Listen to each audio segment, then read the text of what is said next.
Hola, mi gente. Am I underdressed? You sexy, sexy beast. Am I underdressed, gentlemen?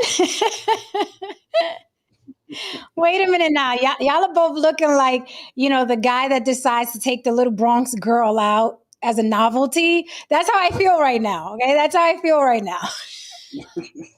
I'm going to get comfortable anyway. Okay. Damn it. You're on the block. Okay.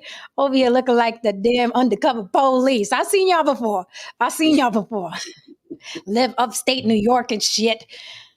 Hi, gentlemen. Welcome to another episode of On the Block with Jen. No I problem. am Jen, your favorite YouTube bad girl and devil's advocate. You can reach me on all social media platforms, On the Block with Jen, everywhere: TikTok, Facebook, Instagram, On the Block with Jen at Gmail if you want to contact me for business or a collab. I actually got a collab offer today for the vibrators, for the Rose vibrators. I was like, do I look like I use those? But of course, I responded. You told me everything you want. I don't hear this, so till you reply with this. I don't mean no speaking English, no comprendo. Okay. If you want a collab as far as me promoting something that you sell or own, that we need this. Okay. And speaking of money, if you want to support the show after Mama is offline, Cash App On the Block with Jen as well. So I'm on the block with Jen all across the universe for business and what have you. And if you just want to take a peek at me on Instagram, On the Block with Jen as well. And that's also if you want to be discreet with your cash. A lot of people don't like other people seeing where their money goes. That's what Cash App is for. And it's really cool to get a Cash App after I'm offline. It shows me extra love. Okay. That means you caught the replay and was like, let me throw some chips Shorty's way. If not, throw it in the super chat. We will pull it up on the screen and we will dissect it. Gentlemen, introduce yourselves because listen, I hope we have fluff. If not, let's get right into this because there's a lot to cover if there's no fluff. Okay. If there's no fluff, that's fine. So gentlemen, let the people know where to find you. And I'm happy to see you guys are a sight for sore eyes, I must say. Cheers. Musician and music producer Heron DeMarco. You can find me here on YouTube under Heron DeMarco. You can find me under Dangerous DeMarco on IG, and you can find me as Heron DeMarco under Spotify and Apple Music. Hello, everyone. I am Saint. I am no saint. I am Saint No Saint. I'm Saint No Saint at Instagram, YouTube, Threads, and you can find me here on the Block with Jen on a nightly basis. Yes, sir. Yes, sir. And FYI, yet again, let us inform you, Lily of Y Be Limited, the letter Y, the letter B, the word limited, is still traveling. She should be landing soon, but we're giving Mama the night off because I'm like, you're going to be hella jet lagged. You know what I mean? So just get your rest tonight. Hopefully she will be back with us tomorrow and back in working order. I look kind of cute though, right? I look kind of cute. Absolutely. Okay, Kinda. thank you. This is why you eat last, No Saint. This is why you eat last, okay? What's up, You Mr. coming Unicorn? like a New Yorker, no saint. Right? You hear this? It's okay. Guys It's are rubbing okay. off. Yes, we are. No Saint, I was thinking about you. I was like, you should get one of these, but like your whatever your town is, your team or whatever, because this was easy to like deal with. So maybe you could do that and you can take I could do that. video. I can do that. Yeah. No, the fleur-de-lis is the signature of the state, not just of a team. So, yeah. And you was born and raised, right, in New Orleans? Yes. Oh, so even better. Yeah, so you really repping. Yes. Okay. Good to see you, fellas. I can do that, though. I can do that. Yeah. For sure. I want fluff. Listen, that sounds pause. No, maybe not. I don't know. You naughty boy. But, I'm constantly scanning, especially when, it's 95 degrees outside and 100% humidity. I'm constantly scanning, looking for stuff. And maybe something will pop up in my head that I saw today. But right now I'm drawing a blank. I don't have anything specifically to bring up. Okay. I got my wish a bitch would Wednesday pen with me. So be careful. Be careful. Listen, if there's no fluff, I will set this to subscribers only and we can get right on into it, honey. I will say one thing though, that that shades the frame company that reached out to me that I showed you. You know what I mean? I actually thought about it for a second until I saw those goddamn frames. Them shits was ugly as fuck. Haran, I'm going to teach you something about modeling. I'm not wearing. Okay, this is obviously a sidebar conversation. Okay, fine. We can sidebar I it. know We you can see where sidebar. you're going with this. Go ahead. Okay, you know where I'm going. Okay. Yeah, exactly. I know where you're going with it, and you know, You and know. you already can see the stubbornness happening. So let's Yeah, just get and I'm into like, this. all right, it's business. So with that said, I'm sorry, guys, we have to jump right into this. And can I get a little credit for I'm just getting better and better at these thumbnails. Can I get a little credit here? Pretty good. Yeah, it's Can I pretty get good. a It is little pretty credit here? Nah, it's pretty That good. was not easy to do, okay? I got it done. So my goodness, this is big news, okay?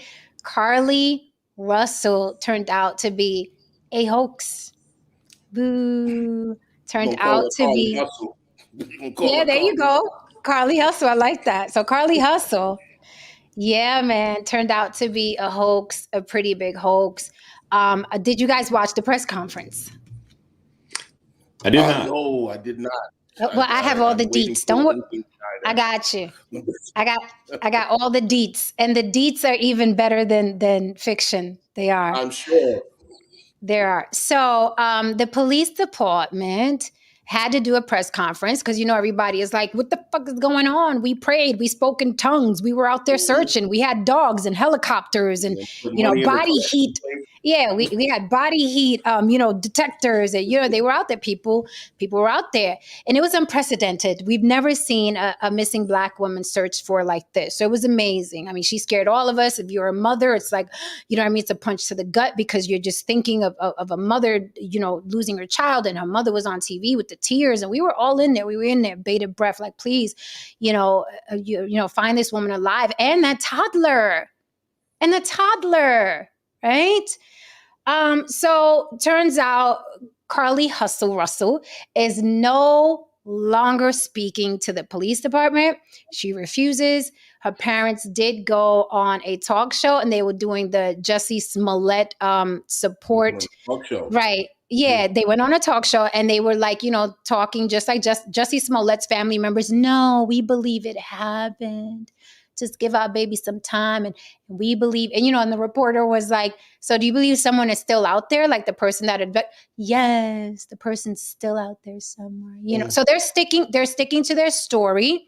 Although little Miss Hustle, she refuses to speak to the cops any longer, which is not going to prevent her from being charged, right? Because this was big. A lot of resources were used, and the PD, okay?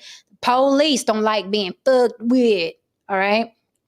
And they used a lot of, one of the reporters asked in the press conference how many man hours were used, how many resources, and he was like, we haven't calculated that yet, but I guarantee they got the calculators out, all right? So, pretty fucked up for many reasons, not just because, she lied to her parents, but a lot of people were invested. So I'm going to give you a couple of the details because as I was listening to the press conference, I was jotting down notes so I don't misquote. And guys, if you want to cam up and you have more information, feel free. The link is in the chat. The block rule. No monkey ass fool, okay? But you are more than welcome to come up here and discuss this or any experience you may have had or anything that we don't know. So at the press conference, it was said by the detectives in the police department, this woman stole from her job. She took a bathrobe and then she made another stop and she got some Cheez-Its and granola bars and she was on her way. On the road, as you guys know, she dialed 911 first and told them that there was a toddler on the road, a little boy in a diaper, just walking. And she wasn't going to get out the car and go to the boy. She was going to follow him in her car, right? So when they investigated how far her car drove following this toddler who was about 3 or 4 years old, they calculated she drove 600 yards. So she claimed to be following this toddler, but she drove 600 yards. So that would mean that the toddler walked 600 yards all by himself on a freeway, right? So they got that. Now, here's what I thought was the most hilarious. What did Carlee Google on the way to her abduction? You're going to love this. So on the way to her own self-abduction, Carlee Googled the movie Taken, right? She also Googled, can you pay? Why you look like a frustrated dad, Heron? She also Googled, can you pay for an Amber Alert? Can you pay for an Amber Alert? She also Googled, how old do you have to be for an Amber Alert? In other words, what age is too old for an Amber Alert? So Carlee was doing some Googling, right? Trying to find out all about abductions, right? And Amber Alerts and what have you. So according to her, she was kidnapped. She went to go see what was wrong with the toddler. Finally, she gets out the car. She goes to go see, oh, what's wrong with the toddler? And this white man appears out of nowhere with orange hair, balding, grabs her, lifts her over the gate, along with the toddler. I guess he had the toddler in one hand and her in the other. Lifts her over the gate, throws her in an 18-wheeler truck. Now she's in an 18-wheeler truck where a strange white woman who she did not remember seeing fed her Cheez-Its. Could it be the same Cheez-Its that she bought at the gas station? We don't know. Maybe they'll do some DNA on the Cheez-Its, see where the Cheez-Its came from. But according to Carlee, a strange woman was feeding her Cheez-Its in the 18-wheeler truck. And when asked, were you bound? Were you gagged? She said, no, I wasn't bound because my kidnapper said he didn't want to leave any marks on me. Nicest kidnappers ever. They're giving out fucking snacks.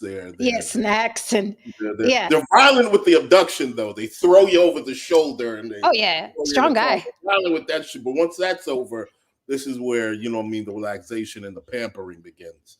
Wow. Right, a strong guy. I gotta say, because she's not a small girl. She's not me. Yeah, she's not like 120 pounds. Sounds like Carrot Top. Sounds like a aging Carrot Top. Grabbed her and.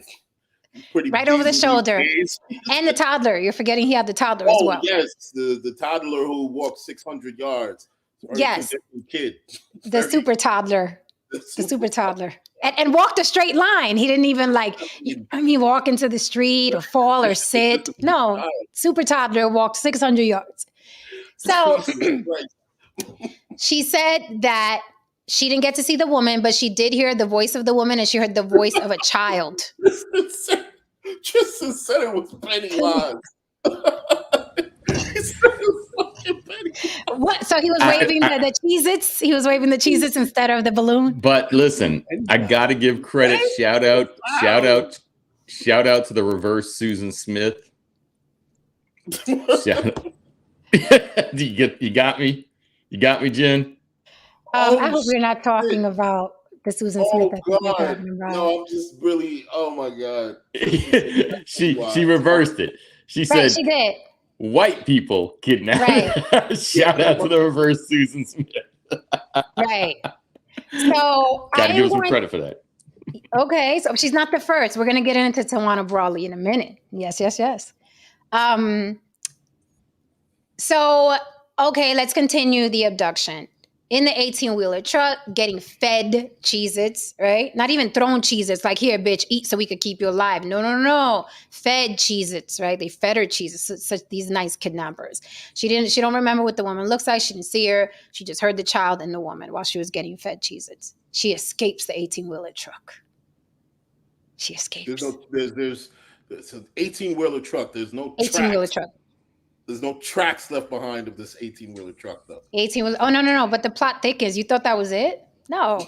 She escapes the 18-wheeler truck, and then someone in a car nabs her. This is a very lucky and unlucky woman.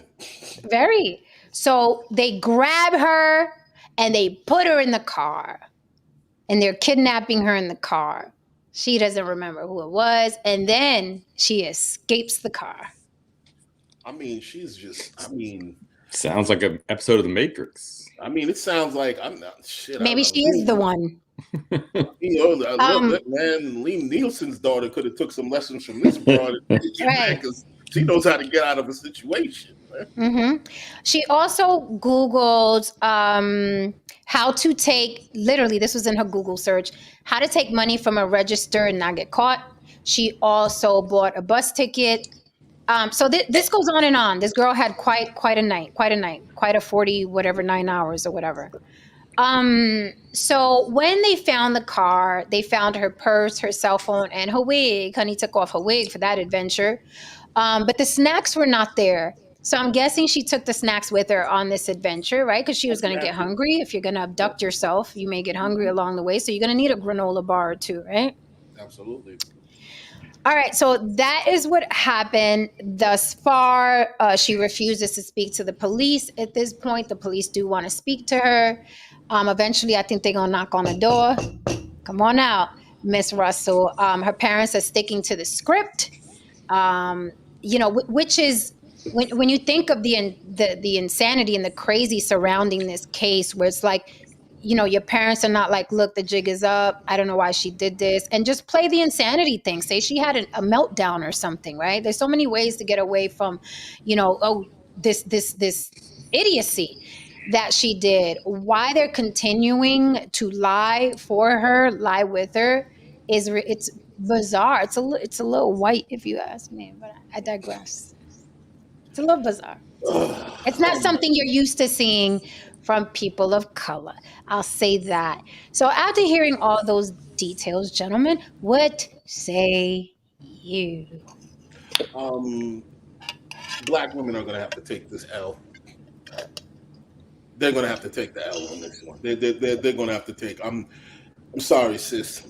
Y'all going to have to take the L on this one, because here's the thing. I'm gonna bring up hip hop for a second. Oh, how we get? I don't have a hip hop bell, but since you started early with the race, let's get it. Walk with me. That all this. I'm gonna walk with you 600 yards. Go on. Yes. You got hip hop for decades. It was called misogynistic. It was called. It was degrading the women. It ruined the female psyche. Blah blah blah, so on and so forth. And the moment the mic was given to you, the spotlight, the press, the media, the moment you were put in front of the men, behaved like whores. You supported whores. Now, the moment now, in this moment, the black woman is the most least protected woman. The black woman, no one looks for black women. Now, a red state shut shit down. Red state shut shit down. Said, hey, we're going to put our differences aside and we're going to go look for this black woman. We're going to get all our best people on it. You lied. You fucking lied. You literally, nobody wants to admit this, but you literally set back the idea of looking for black missing women a good 100 fucking years. Yeah, I'll say it. A good 100 fucking years. And you know what? Here's the thing. I've gone online and I just sat back and I just watched this shit. And sisters are divided on this. But there's a good number of women who have sat there and said they're going to show this woman grace. They're going to say they're going to give her the mental illness defense, which white people often give shooters. Yeah. Male shooters the mental illness defense. Yeah. We're going to give this woman the mental illness defense, and we're going to give her grace and yada yada. When a couple of weeks ago, a young black man, was getting dragged in his relationship. Because he felt because he said whatever he wanted to say. He was dragged all up and down the goddamn block, so on and so forth. And the moment when women need to be held themselves accountable on the grand stage, black women in particular, run. You make up all kinds of excuses as to why you should not be held accountable. And this is why so many brothers have so much disdain for dealing with a lot of black women and a lot of brothers. The reason why I'm so hard on you is because I understand that. I understand where that comes from. But you see, you don't understand something. It's not going to change. So your only weaponry is to not put yourself in certain situations, is to arm yourself, is to take care of yourself. Because let me tell you something. If there's one thing a black woman will do is die on a hill. And I'll leave it at that. So I found it interesting that so, and I think it's split, right? A lot of black women are like, oh, she full of shit. We knew she was lying. Black men are definitely all on one side, like the bitch was lying, blah, blah, look at black women. And then, but the other split to me is interesting because it's very convenient, right? When she was missing, it's like, oh, find her, it's a black woman. And now that she's not, she's like, so, people are like, so what happened? Like, mind your business, put your energy in something else. And I was like, oh, you can't have it both ways. That's not how it works. Why do people want it both ways? But let me ask you something. You did throw in some Malcolm X. You said the most disrespected, unprotected. Do you not think that that's the case in this country? Oh, absolutely. But my thing is like this. Knowing that y'all all got to be on code, man. Okay. Or at least enough of you got to be on code, because when prime time hits, when shit like this happens, you're giving people who don't give a fuck more fuel. You're giving them an argument. You don't give racist, bigots, and people who don't want to do anything in the first fucking place arguments, man. You don't give them a reason to say, nah, fuck that. Because they're always looking for a reason to say, nah, fuck that. And this is going to reverberate, man. And we can sit here and say, you know, it was just a local case and we shouldn't paint such a broad brush. This is human beings. We're talking human nature. We all paint broad brushes. Let's cut the shit. You know what I'm saying? I mean, absolutely. All white people aren't fucking racist, but god damn it, when you think of a fucking racist, you think of a white man. Okay? Yeah, we just say white people. We don't even use we don't even do this with white people. We just say white people. Right. Exactly. But when you say that about any other ethnicity, Puerto Ricans, Latins, black people, if you don't do this, right, they piss their pants. They piss on themselves. No, not all of us. Right. But when we say white people in general. We don't say some, not all. So, the hypocrisy is seeping. Oh, my Vegatron's coming out swinging. Believe all black women. Believe them all. Believe them all.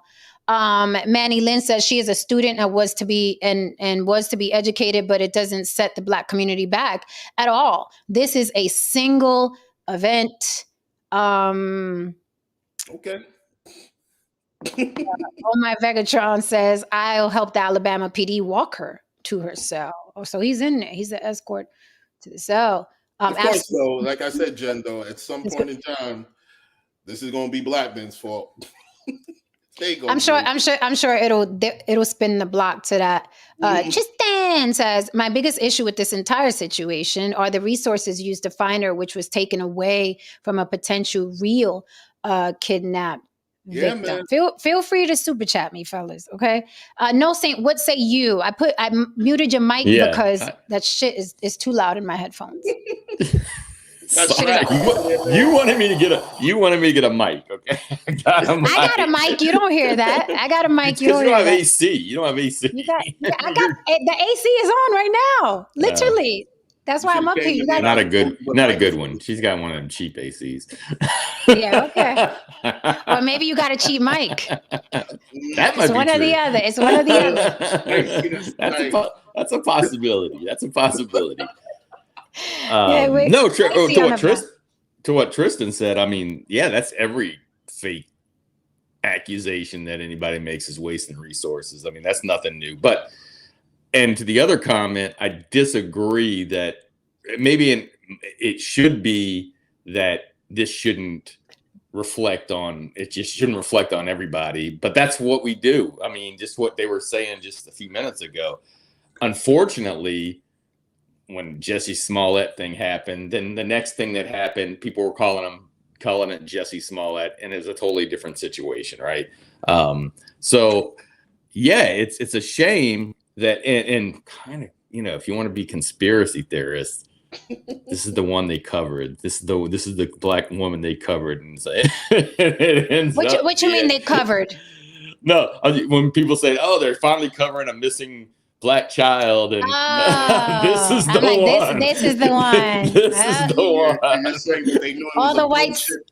No, listen. Like they were like, wait, we got some video here on the interstate. This ain't hell. Let's get them out there, Bob. Take your news van out. We're gonna cover this one. Right.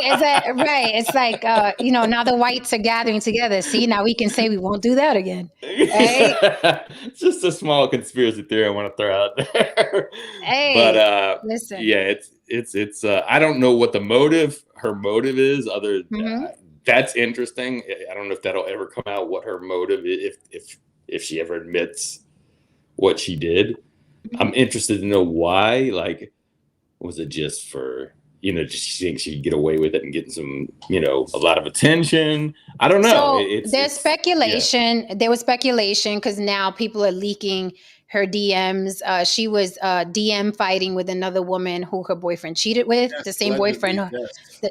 The same boyfriend that was like, oh, she was fighting for her life for 48 hours. So allegedly some DMs have leaked and she was cursing some woman out, talking about, you ain't half of me. You poor, you this, you ugly, blah, blah. And he was just he was having fun with you and blah, blah. So, could it have been a thing where it's like she wanted to get her boyfriend's attention? Like, look, this couldn't happen to me. Like, you'll miss me when I'm gone. And she actually...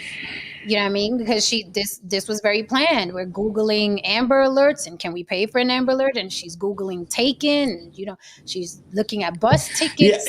Yeah, we've got to be in a spot now where, when you're Googling stuff, if something goes wrong, they're going to know everything you searched. I mean, that's not like incognito doesn't mean they can't find it. I mean, it's kind of crazy. Like everybody even the serial killer up in New York, Googling different stuff, following the case. I mean, you're just giving them more evidence, but that could be a possibility. And, maybe she thought they wouldn't cover it. Maybe she said it. They ain't gonna cover this. She was like, I'm black. I could get away with it. I just get my boyfriend's attention. She said, I get my boyfriend's attention, local police, misdemeanor or something. I'll be like, right. I just want to say something real quick. It's so funny how this is why human beings are so fascinating. Because in the chat right now, so many of you are understanding the importance of differentiating yourself from what this woman did. You're saying that, oh, no, it's not on the black community. It's just on her. But you see, when I sit here and be like, I ain't with these niggas, all of a sudden I'm uppity. All of a sudden I'm on some other shit. No, I'm differentiating that what they do is on them. What I do is on me. But you see, in this situation, because clearly, someone was in the wrong and you don't see the ramifications and how this can reverberate across the community, you're adamant about, nah, that's them. This is me. But again, human beings are fascinating because they to see the truth when it's convenient. When it's very convenient. Yeah, I did notice that in the chat. They're separating themselves from this, right? They're like, she's a different type of black, right? She's not part of this community, right? And it's funny because I had a debate on Facebook during the whole Keke Palmer scandal.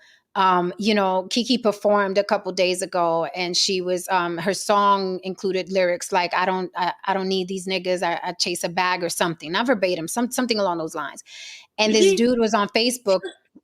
Yeah, this dude was on Facebook like really pissed off, like she said niggas, she meant black men. And I'm like, this child, because she's in her 20s, I'm like, this child okay, this child, right, is talking. She's in her bag right now. She's going through a public breakup. How did you equate her song to all of you men who are pushing 50 and 60? Like, how do you connect that? So when she says, fuck these niggas, you'll automatically throw yourself in that. But here we have a Jussie Smollett, we have a Keke Palmer, and it's like, hey, that ain't got nothing to do with us. It's not, it's her over there. It's not her. So, and I think, I keep saying it, and I told you a million times around, that separation is key. If the black community or black people, because I don't believe in a black community, but if black people want to move forward as a race, they must They must. It is imperative. It is essential that they separate from their degeneracy, because they are the only race on the planet that celebrates, makes excuses for, and defends the degeneracy in their community. Latins don't do it. White people don't do it. Asian people don't do it. And you can fucking correct me if I'm wrong. Even when there's a Latin degenerate, the people that celebrate her are Black. Go look at who's celebrating Cardi B. Cardi B is a Latina. So they just wait for someone to be degenerate so they can be like, yes, girl, yes. Well, yes, girl, yes, yourself into this stereotype, because that's all you're doing. No other race or ethnicity celebrates their degeneracy like Black people do. And that's why I say separation is key. If you want to be separate from them, then you have to be very adamant that y'all are not them and they are not you. Or kumbaya and shut the fuck up when people are speaking generally, right? I said what I said. No one else does that. I say a million times here. My father was like, we're this type of Puerto Rican. We don't fuck with them over there. And he was talking about the other Puerto Ricans. That is how it is. That is how the Asians do not hang out with the Asian bums and the Asian gangs. This family, the one that has all their kids playing violin and piano and experts at math, are not hanging out in Chinatown with the poor Chinese, with the Chinese thugs. They're not over there. They're not saying our Asian community. They're not saying that. White people, affluent white people, are not hanging out in meth parks saying, well, leave the meth people alone. They are community. They don't do that. They don't do that. So are you the problem that you're complaining about? Is it you? Is it you? So now they're separating from Carlee Russell. We don't got nothing to do with that. But had that woman still been missing, the same people would have been saying, why don't you look for the Black woman? That's what would have happened. It's like, you can't have it both ways. I don't understand the insistence. Yes, he's right. Niggas love slogans and degenerate behavior. You're damn right. Not slogans. Niggas love them a slogan. Don't forget, you forgot acronyms. You forgot acronyms. Slogan. Woo, baby. We love acronyms. Acronyms and slogans. Woo! A lot of money. Thank you for the super chat, Hoop Jargon. Absolutely true. Salute to you, sir. Head, man. Megatron is like, you want this woman dragged to hell. Yo, not okra. Make her pick okra. Crush rocks with a sledgehammer. And bad grammar. The list grows and grows. Oh, no, he didn't. Oh, my God. I mean, he's right, man. We love to say his name or say her name. And right. Yeah. And it's like it's the hypocrisy, and that's why you cannot be taken seriously. You take that rapper, the porn actress, and I use actress loosely, even for a porn star, she's hot garbage. But that new rapper Sukihana, right? She's walking filth, like absolutely. Walking filth, living, breathing, walking filth. Right? She's like a meat bag, what they call a meat bag. It's just like walking around, right? She's out in London and she's talking about she needs to get her pussy scratched in front of all these people outside in London, and saying and doing all kinds of disgusting, vile things, right? So when a man tells her, what's good, I want to see what you about, let's go fuck something, or look at my dick. Oh my God, I feel so violated.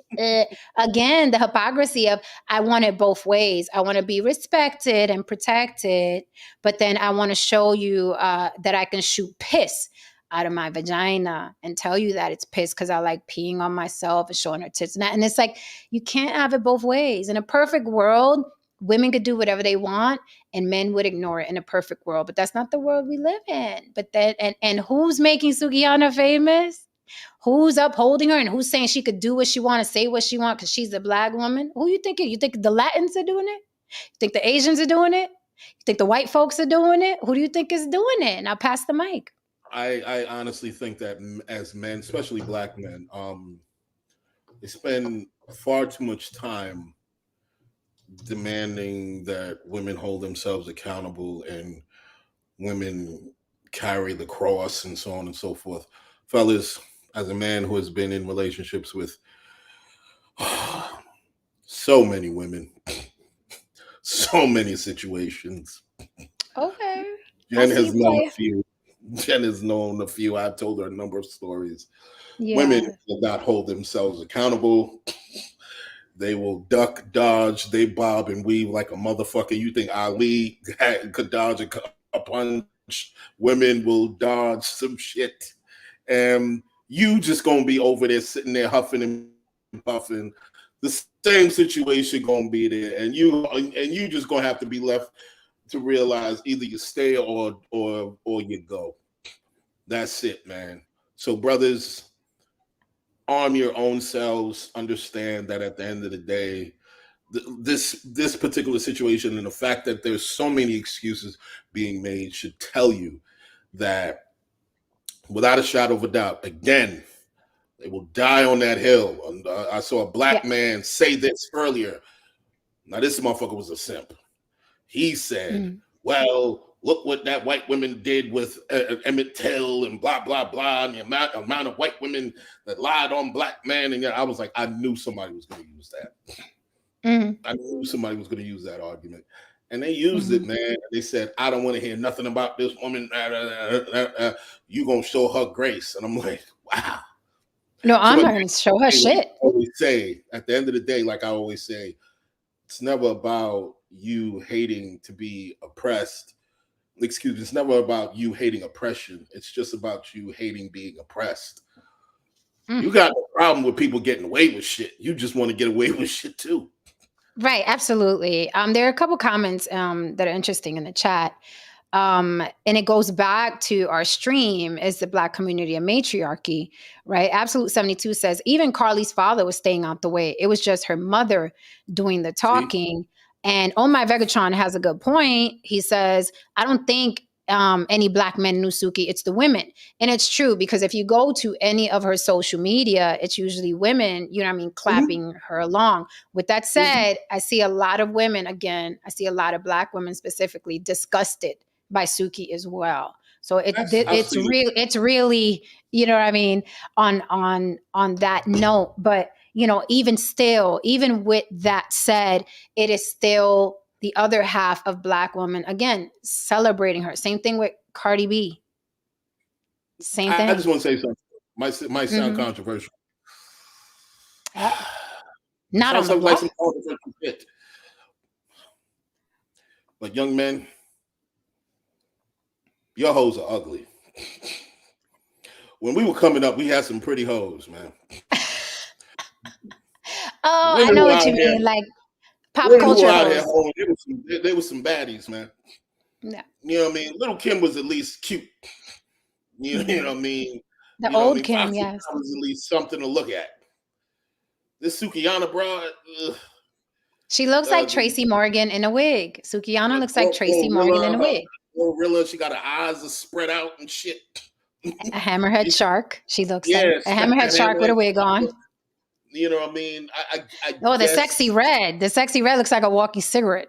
Okay. It's like she literally does look like a Newport 100, a Lucy with glasses on. She literally does look like that shit. And like what? I guess she does. She does. Like, Suki is the female gremlin. She does look like that thing. I know exactly which one you're talking about too. And Lotto looks 45.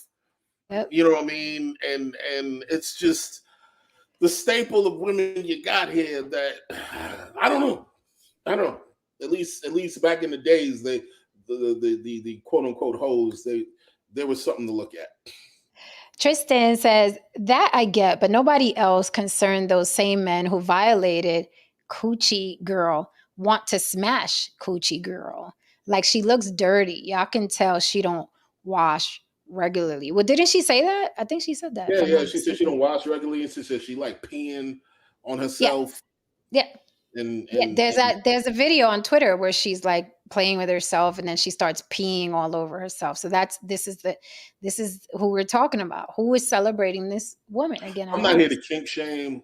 I've been known to be a freaky dude, but if I'm with a broad and man, and then she's just doing whatever, I'm like, yeah, this is, and then all of a sudden I'm like, whoa, this is, I don't know about this. And the thing is, she was doing it alone. She was by Leaking on my herself, fucking being by herself. leaking all over my couch and shit. You know what I mean? And, Not the couch. like, I pay white people money for this couch, young lady. So Black Lexicon says, if this is really faked, I want her to get help for her deep trauma. Who wants to experience that kind of fantasy and think they're going to live and tell about it? And here's the thing, like, I think with the explosion again of social media and this big emphasis on mental illness, people forgot that assholes still exist, that just Absolutely. regular old plain liars still Absolutely. exist. Selfish people still exist. Every violation is not done by somebody with mental illness. This actually sounds like, yeah, I mean, and she sounds like one because she was very calculated, right? She's Googling Taken. She's Googling how old you have to be to, you know what I mean, the Amber Alert. Do I have to pay for an Amber Alert? She was very calculating. She sounded like she has all her faculties. She went to buy the snacks. She knew to leave her cell phone because, you know, the cell phone pings, but she was like, premeditated, absolutely, premeditated acts. The search, absolutely, how she's leaving this, blah blah blah. This is see no saint. This is why these women be watching all these fucking serial killer fucking shows and shit like that, because well, obviously she didn't watch enough. She knows how to leave evidence a certain way, shit like that. You know what I mean? You gotta watch them, no saint. Yeah, so I'm like, you know, if she really had a mental breakdown, if she really was crazy, she would have talked to them cops. But she knows not to talk to the cops because she has all her faculties. Crazy people would have got to talking. Yeah, I was in the woods. Then I keep telling you I was in the woods. She's like, no, Zip, I don't want to say anything to you anymore. I mean, yeah, well, Tristan, look, man. Yeah, the tit for tat's going to happen at some point in time. Black Lexicon says, why would she buy a snack when she had a whole dinner in the car? The snacks were for her travels. The dinner was for that she ate. She stayed in the car and ate that night. And then the snacks were for her travels. That's why you would do that. She knew she was going to be gone. Probably didn't know how long. And then after she ran out of snacks, you know, maybe she got hungry. Well, she's a big girl. Let's just call it what it is. She was like, she got hungry and she had no money on her. Probably ain't no money in her bank account or whatever. Well, she didn't have enough cash on her. And she really didn't think out the plan as much as she really thought she did. And then once she realized that police was involved and there was a search happening, I think she panicked. She heard helicopters and was like, oh, I did too much. And all this shit and whatever. I think she panicked. It was like, whoa. Let me go home before this shit turned into some shit I don't need it to turn into. She heard them ghetto birds. It was like, oh, shit. Yeah, man. Like, look, listen, man. And when I'm the kind of person, if you know, the universe forbids I'm in that kind of situation, I'm under the assumption that I'm on my fucking own. I'm thinking like, shit, I'm gonna have to get on some Jason Bourne shit. Like, all of a sudden I got incredible fighting reflexes and I don't remember. Haran, I'll do a stream about it. Well, I guess that's enough, right? I'll do a stream. I'll be like, fine, Haran. Yes, Haran's life matters. Bring Haran home. Yes. Hashtag bring Haran home. Misty, I'm with you. I am with you, Misty. Yeah, that shit is nasty. I don't like any kinks that has to do with bodily waste. And you can't, and sperm is not bodily waste. Okay. No, I'm talking about piss and shit. Speaking of shit, they are now comparing this case to Tawana Brawley. You remember back in the 80s, Tawana Brawley, Black woman, 15, she was about 15. She lied and said that 4 police officers kidnapped her, sexually assaulted her. Right. They found her in a garbage bag covered in feces with racial derogatory words written all over her body. They did an investigation and they were like, why are the words upside down? Who wrote this? So the words were on her body upside down, and they were like, "Well, who wrote this? Why'd they write them upside down?" He was writing this shit. What? You couldn't get a friend to write it, girl. Get a friend to at least write this shit on. So one of the police officers was actually a prosecutor, and he sued and he got $500,000 from Tawana Brawley, her advisors, and Al Sharpton was also thrown into that case. So they all had to pay that $500K. Interestingly enough, she's now. Tristan wouldn't know. He doesn't know who the fuck we're talking about. I told you. He wouldn't. Google Tawana Brawley, Tristan. Google Tawana Brawley. Wow. So. Yeah, in 2020, strangely enough, in the year now they ran all over the United States trying to escape the press, and then they landed. I forgot what state they landed in, but now she's like a nurse aide somewhere.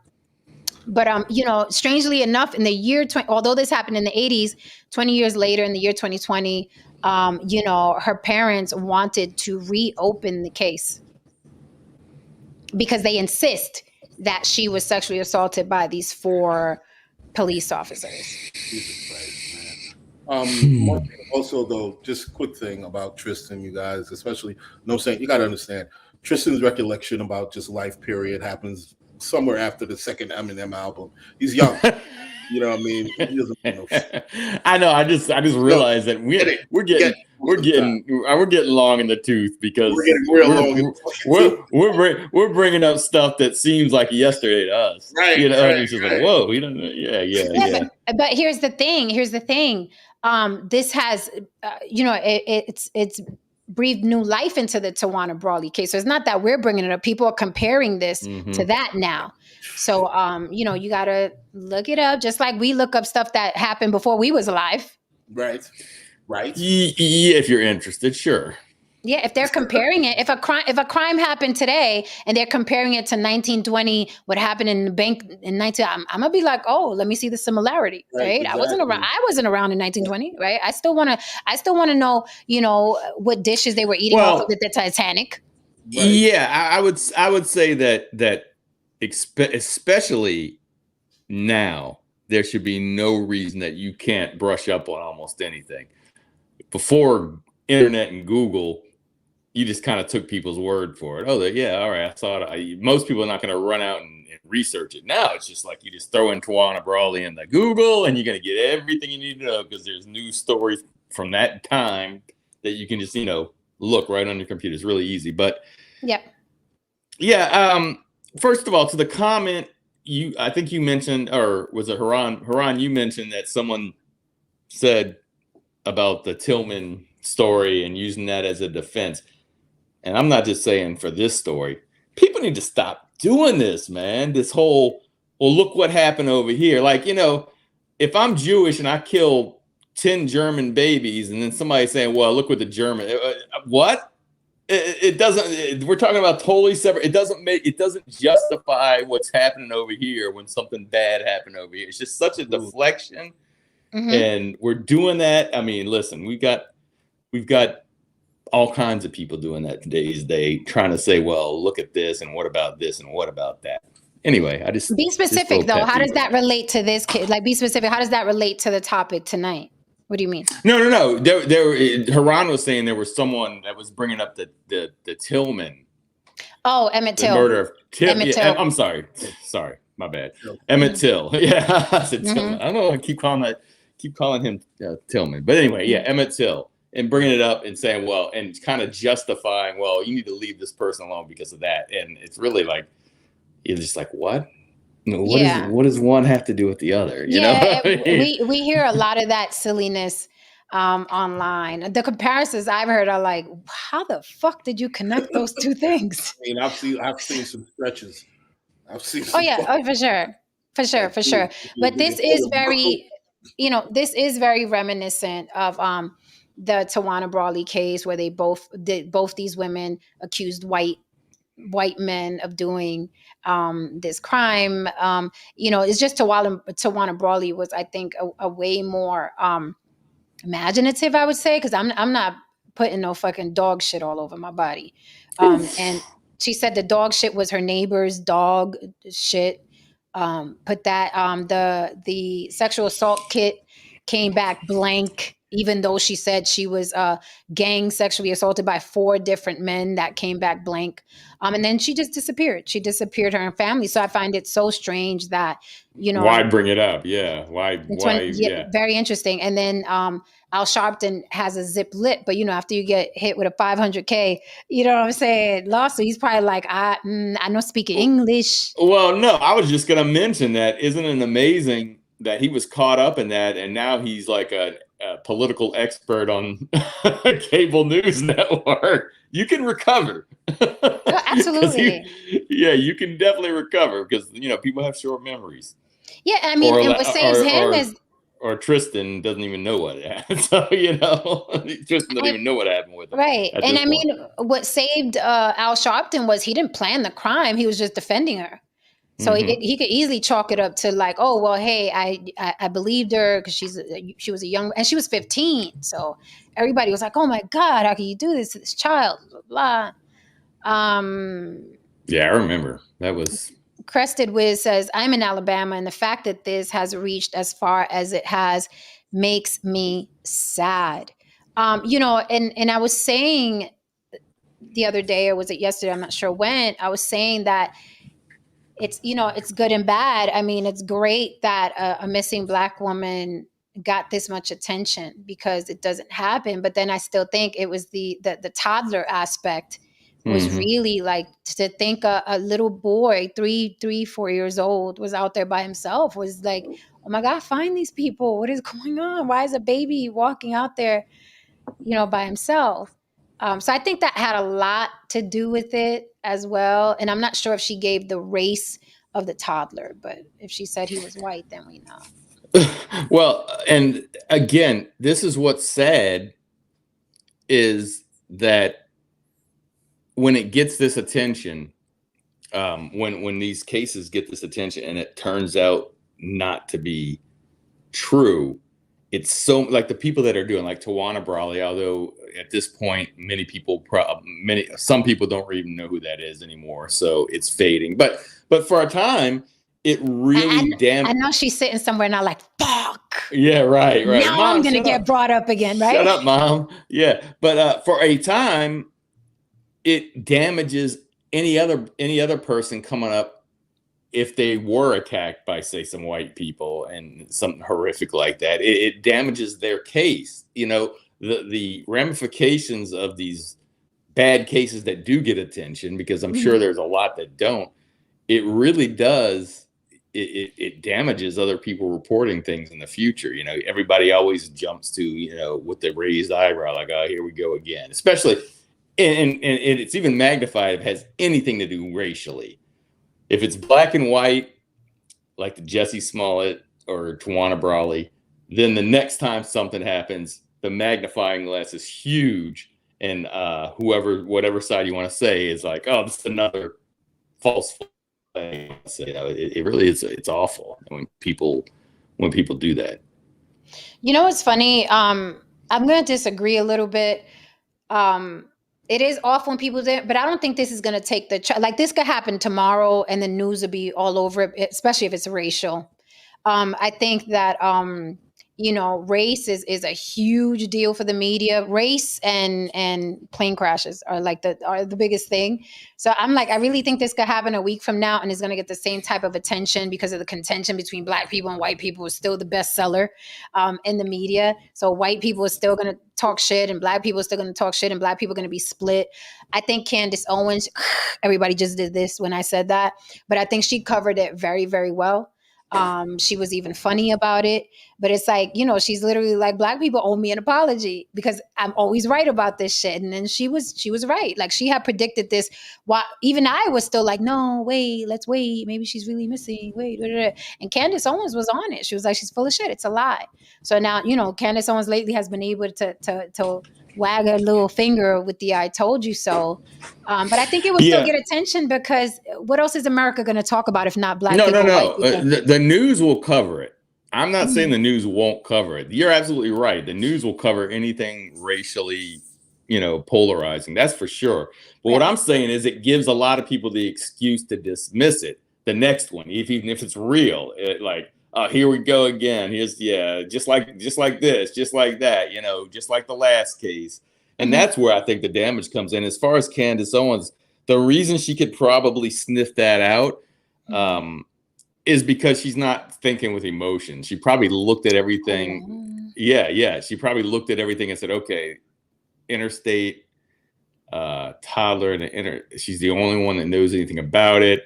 She could probably look at what the story was and say, yeah, that ain't right. That's not real. But if you get emotionally involved in it, if you're like, oh my God, then you tend to shut off And the that's logical thinking. Absolutely. And that's a skill that a lot of people don't have. They can't look at something and dissect it without fucking emotion. Like, fine, let it touch your heart, right? Let it tap your heart, but you still have to have logic and common sense. And the story just didn't add up. Once that girl showed up at her house, you know what I mean, walking like, what's for dinner?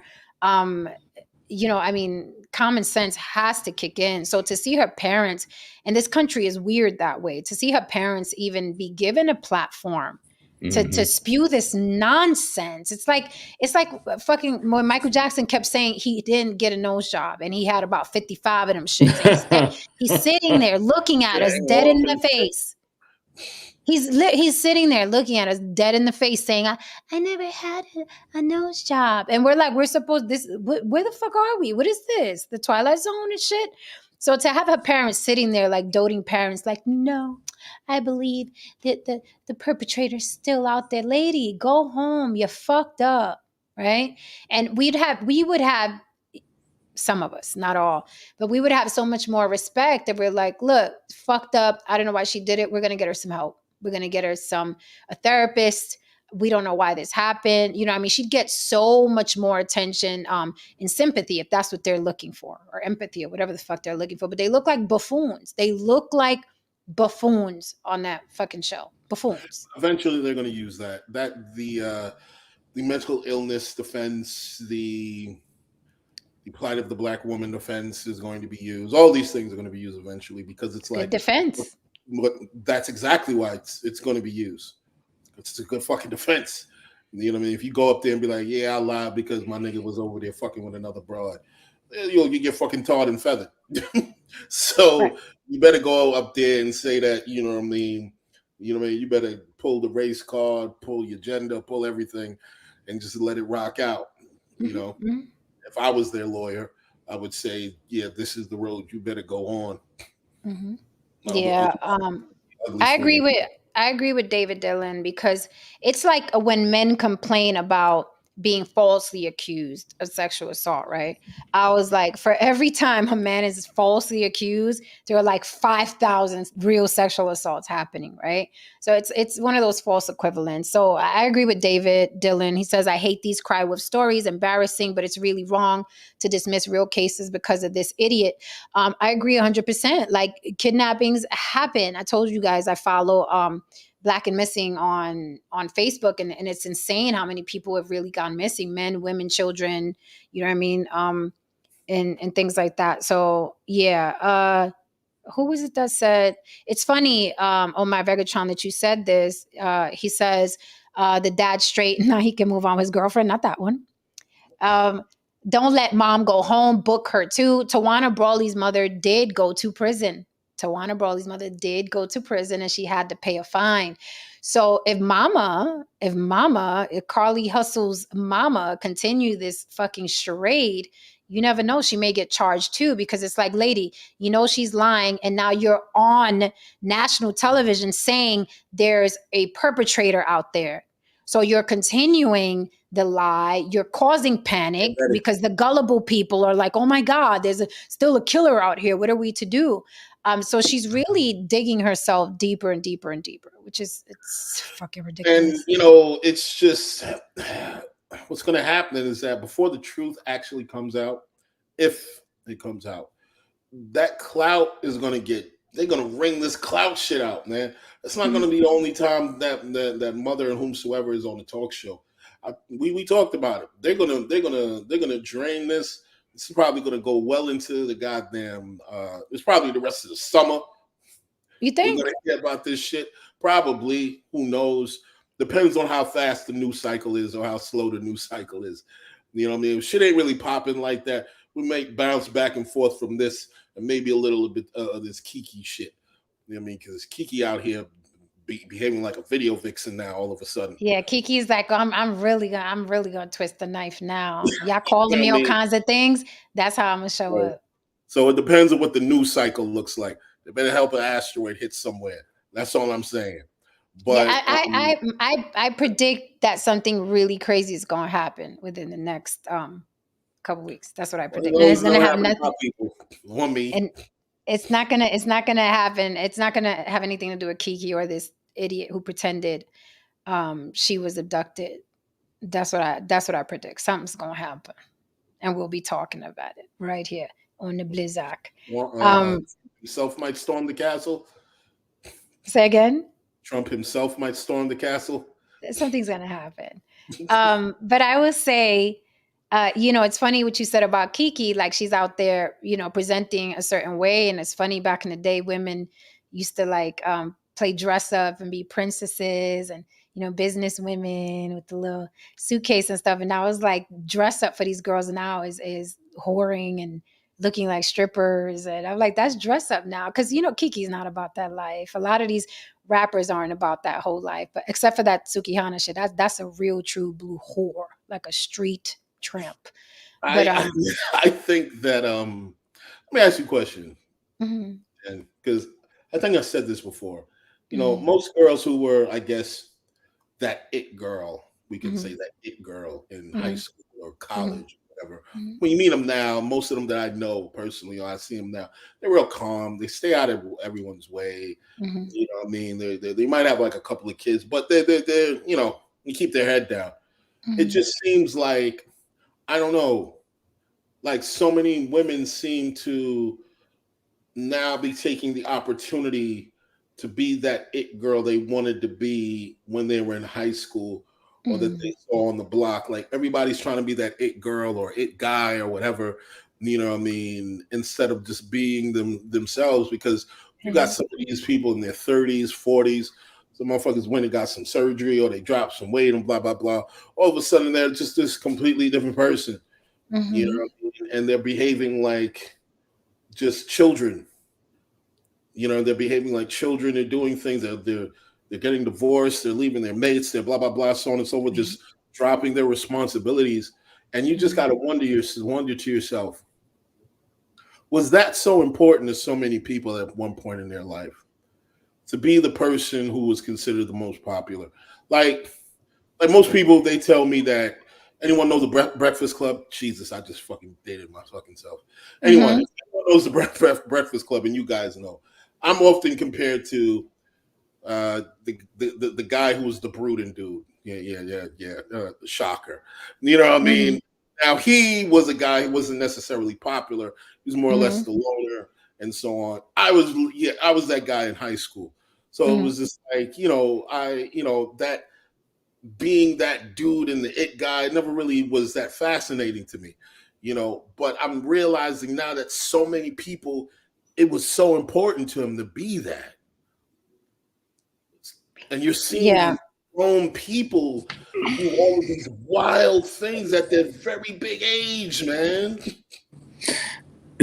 Yeah, there's no doubt, you bringing this up, that I think that when you are that kind of popular in high school, it probably is a curse, because you can, some people can go up, I imagine, but most don't. I remember there were quite a few popular people, but I remember girls that I was just like, oh my God. And then 20 years later, I was like, oh my God, what the fuck? And I think in school, like you're saying, in high school, it's probably pretty much better just being like in the middle. You don't want to be on the lower end where you're getting beat up and picked on. But yeah, in the long run, probably just kind of being where maybe you don't have the expectations, and then when you come back, you're like, oh, you do that? Oh, wow, I never knew. Unless you're the really nerdy people that go on and do great things, of course. But I'm just talking about the popularity is a little tricky for high school, because I almost think you peak too high. But I just thought about that because Haran was talking about the American Club, so I'm not sure how this relates to what we're You're talking absolutely correct. High school never ends. No, I tell people all the time, you never leave high school. You just leave the building. But you know what? I feel that's like kind of true. It's kind of true, yeah. I feel like it did end, but then social media breathed new life into it, where it's like Revenge of the Rejects and Revenge of the Nerds were the prom king and queen now. Like the Rejects are the prom king and queen now, and all the hot people are on the outs. I wasn't on either side. I didn't even want to fucking be in school, so I'm like. Yeah. I wasn't out every time I was there, I was fucking miserable. I'm like, why are we learning this shit? Long geometry for what? Algebra for what? All I gotta do is be able to count up to $100 bill, bitch.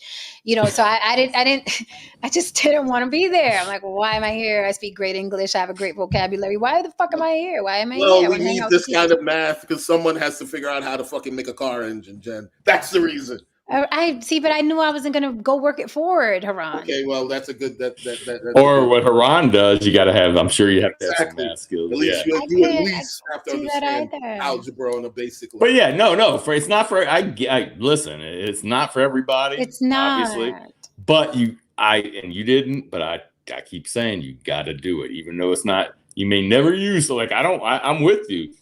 There's certain things. I mean, like when I was in high school, I would say, God, this is boring. Why do we have to learn this? I'm never going to use it. And I never used it. I haven't used it. I haven't used it since. But there's certain careers that you will. But no,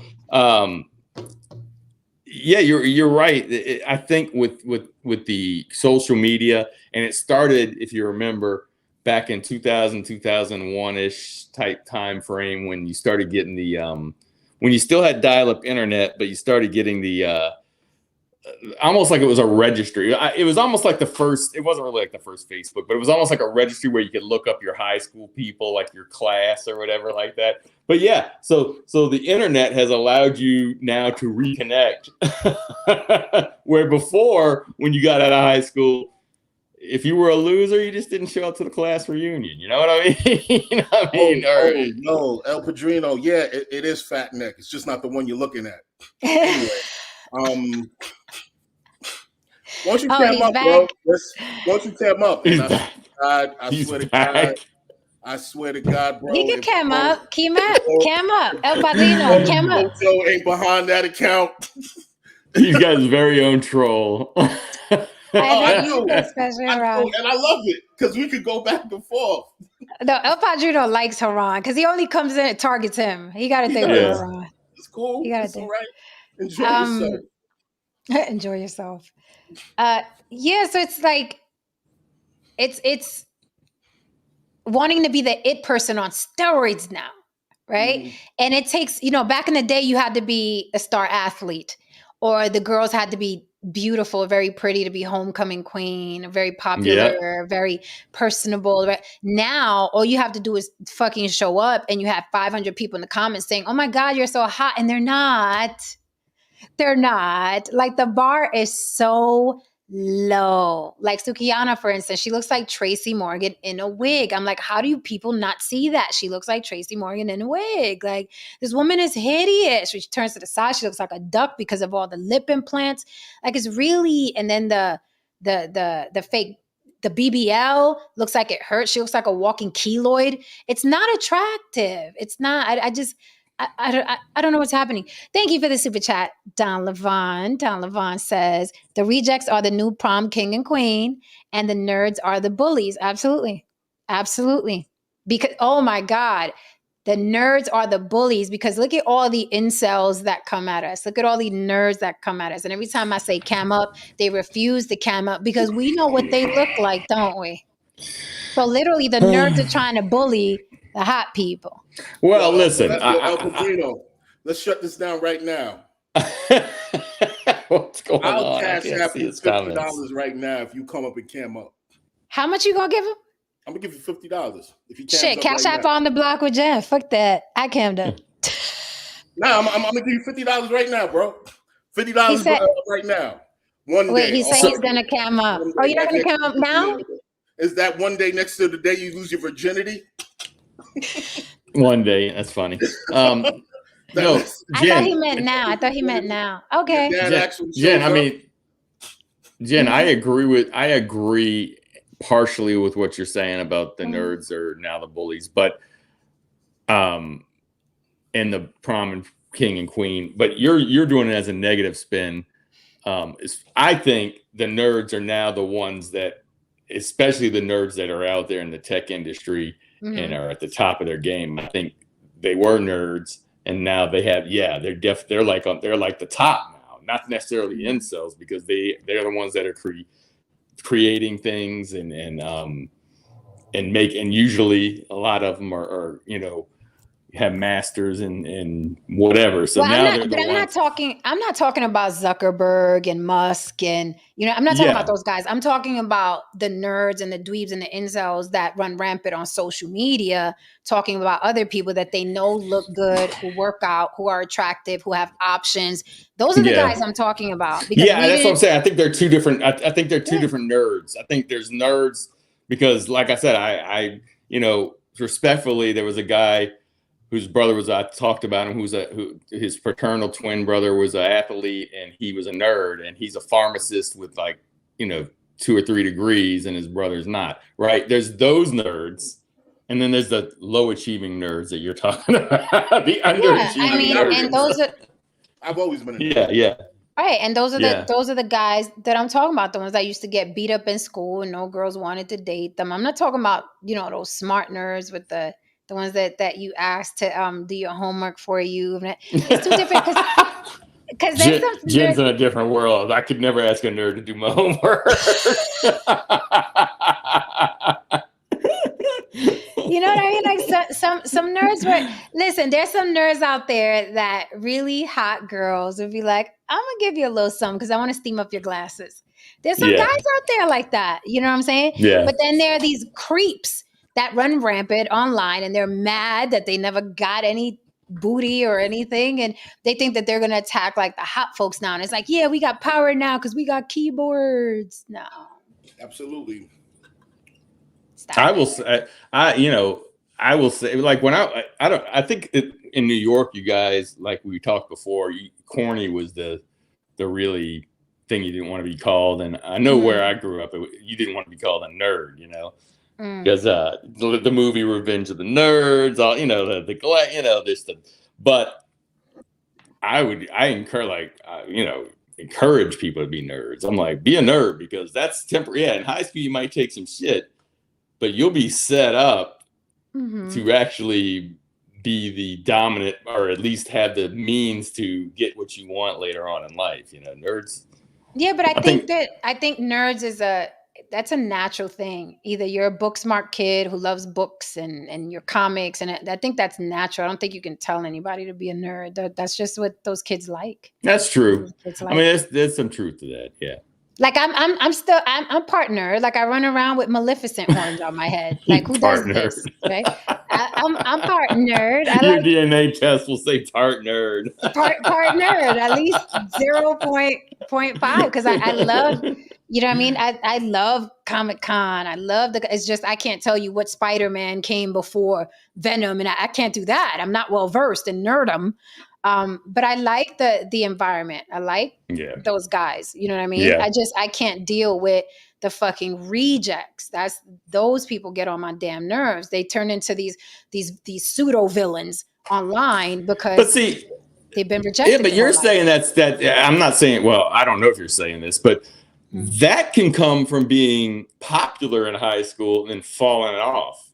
And suddenly you have the vitriol towards, the people, if you're because popularity and looks don't necessarily have to go together. You can be popular and still, later on, or okay, maybe you're good looking and then you gain, 200 pounds and then you're pissed off at the world, but I get in general, in general, it's usually the other way around. It's people who've experienced and never experienced being popular or getting ass or being in those conversations or in those circles. That's more than likely the case than some fine guy who gained weight You know what I mean? Because he can still, if you're fine, you're fine. You're going to be fine, heavy, you're going to be fine. Shout out to Axl Rose. But Axl Rose got weird looking in the face.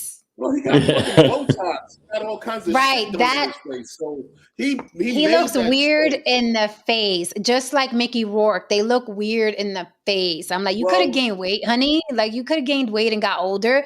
But what they did to their face is cringy. Well, Mickey Rourke, cringy. He what happened to him is that he was a boxer. He was an amateur boxer, and then he got hit in the fucking nose, and I think he broke his nose. He had to get surgery.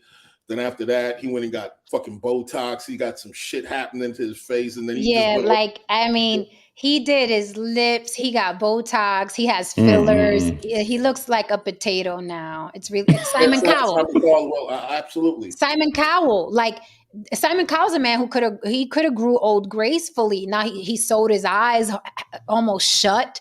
You know what I mean? He did the Kenny Rogers, that bad. It was bad. No. You see it.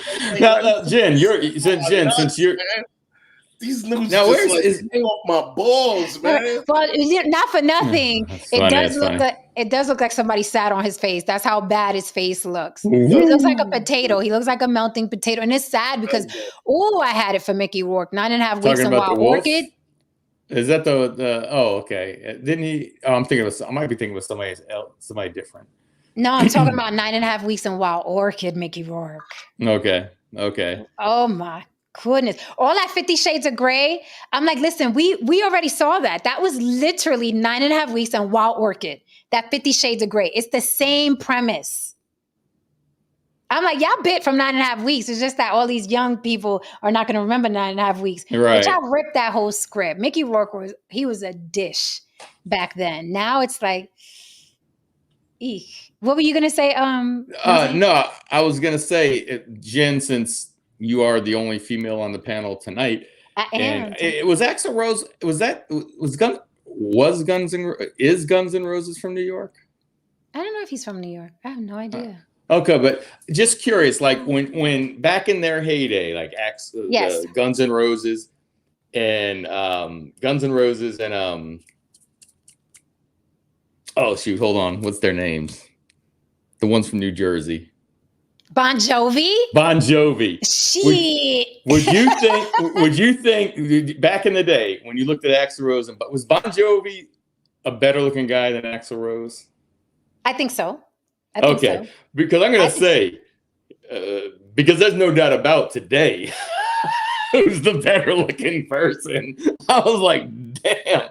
I'm like, I would have picked John Bon Jovi because Axl Rose, he wasn't unattractive at all, but he had to me like a little boy's face. Like a little bit, and Bon Jovi looked like a man. He looked like a rocker. He looked, you know what I'm saying? He looked like he had that edge thing, but I'm biased. I'm a big Bon Jovi fan. Yeah, but I still think that John was more attractive. And even like you said today, because he never gained weight, John is still very slim.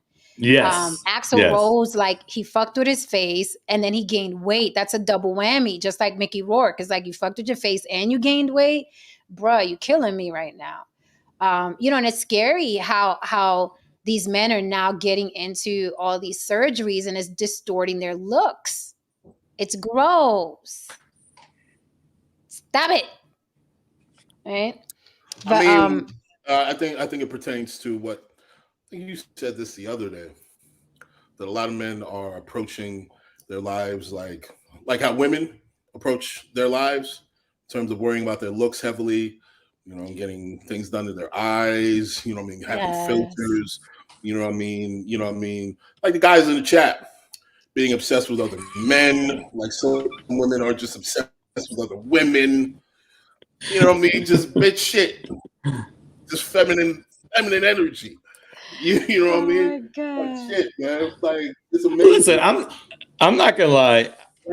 I'll tell you one thing though. Go ahead, no sir. No. I was just gonna say, I'm not gonna lie. For me, it comes down to like, and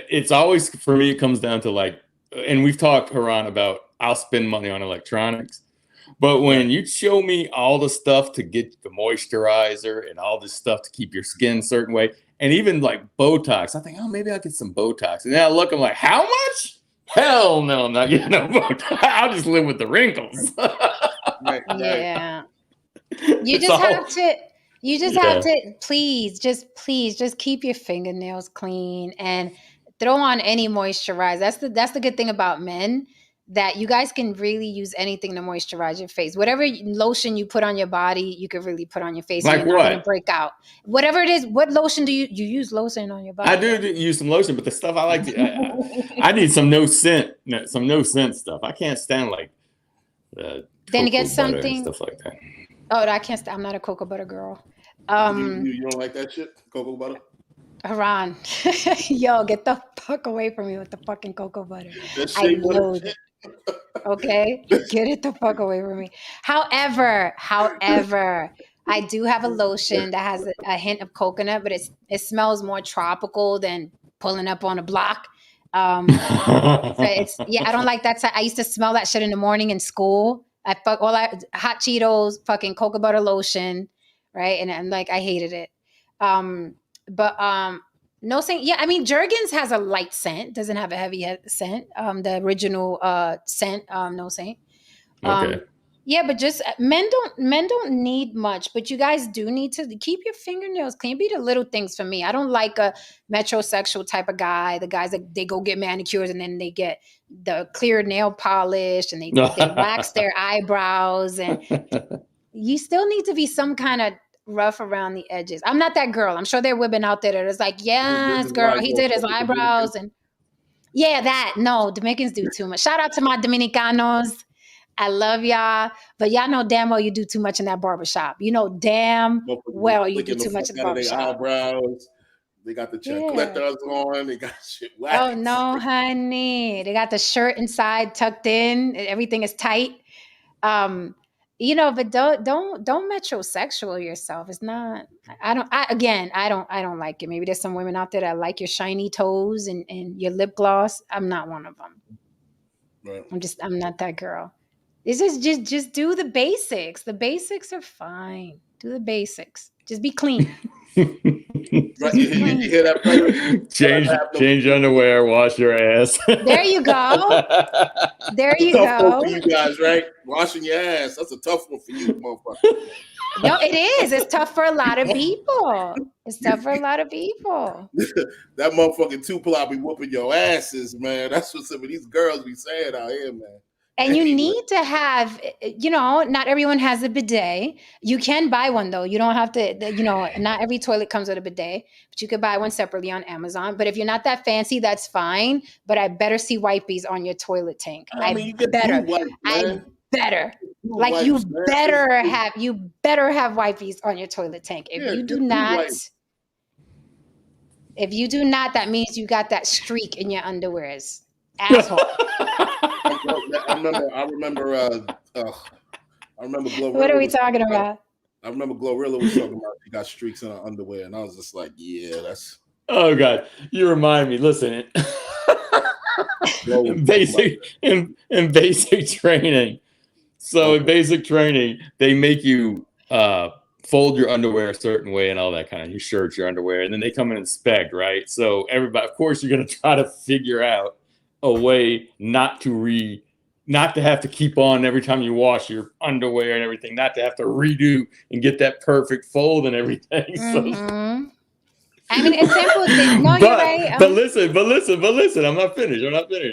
So they would come in and inspect, and if your underwear looked like it was not used, they were gonna gig you for it, and take them out and throw them all over the place and everything. So there was one dude that he just made a big old streak in his underwear. And he folded them up, stuck them in. That's terrible. Oh my God, you reminded me of that. If you don't have wipes. Absolutely terrible. Don't have, wipes also, which depends on the lotion, Black Lexicon, because some lotion tastes nasty. That's another thing women do that men have never done. I bet you've never tasted your lotion. Hell no. Excuse me? You never taste your lotion. When I put lotion Why the on, when I fuck get a would I new wanna lotion, taste my own lotion? because see, women do this. Well, I don't know about women. I'll speak for me, but I taste my lotion because it's like, you put it all over yourself, and guys lick you all over. So it's like you taste it, and some of it you don't want. So we've tasted their lotion. We just haven't tasted our Yes, own lotion. yes, yes. There you go. You've tasted lotion. If you're a man, you've tasted lotion. Listen, I've learned Okay, so much, and okay. you think, you get up to a certain age. I mean, I know you can always learn new things, but I've learned so much on this show through Jen. Like, I never really like her. Listen, I've had quality women in my life. I never realized how much they must have worked for me not to know how gross women can be if they Yeah. don't do certain things until Jen starts saying, "Oh, that happens? Really? Oh, Yes, it happens. shit. Someone said it. Oh, my I brother lucked John out." said some of the women. Well, he said some of the women are bad now too. Yeah, look at him get the cocoa butter. No sir, no sir. Like you talked about the crust in the underwear thing. I'm like, Oh, really? the potato chips. I've Yeah, never. Okay. I guess I've just gotten you must. lucky. You got. Let me tell you, if you've never seen that, those women with a fucking bomb. I tell you that. You have to rinse your panties. Don't throw them in the hamper like that. And just hearing what Jen talks about, I just realized, like, wow, some women really do. They're on their game when it comes to like not, like I'm thinking. That's why I always think, well, women are just naturally born much cleaner than men. When she did that razor blade shit against the wall. Yeah. Fuck, like I would CSI. Hey, I live seeing that kind of stuff. So I mean, I've seen that for over 20 years now. I mean, especially I will even say, and I'm just gonna speak on me before y'all get offended. Especially because it's my world, especially Latinas. Yes. Like my mom from a very young age, she was like, every appliance you have must shine. And it stuck with me forever. So it's like the faucet got to be shiny. The handle to the microwave got to be shiny. The handle to the refrigerator got to be, like my mother's in my head all the time. Like she was like, if you have an appliance and it's silver, it should look like silver. It should be shiny. So now I'm like, it's like, no. I have to agree. I was trying to think of another word, but I have to agree 100% with you, because not only with what my experience with Erica, and I've seen it forever now, but even when you go to the country, like in Colombia,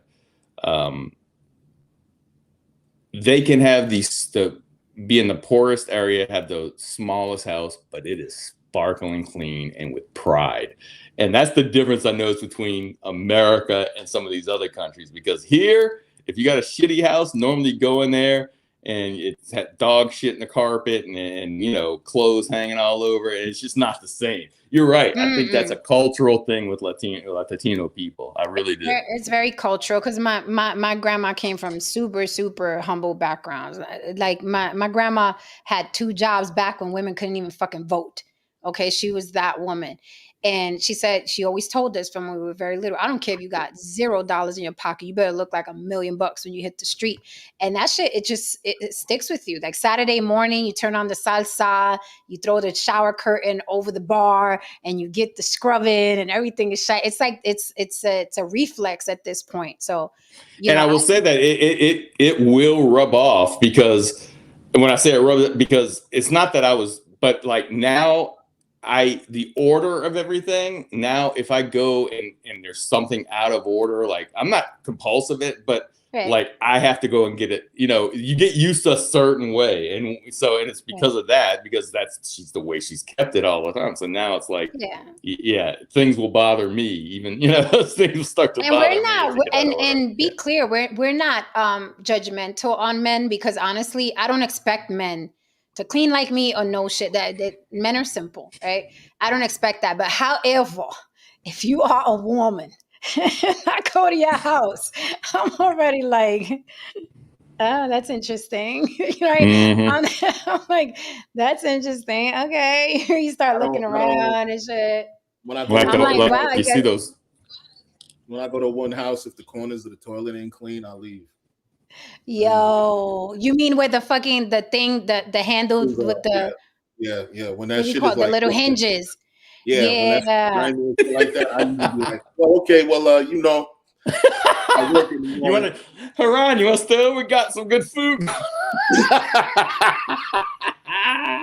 If you ain't taking care of those little things, Listen, if you clean enough, listen, if you're gonna have a messy home, the test is the kitchen and the bathroom must be immaculate. You can throw your clothes around. You know, the week goes by, you like Monday's sweatshirt, Tuesday's t-shirt, fine. But the kitchen and the bathroom must be immaculate. All right.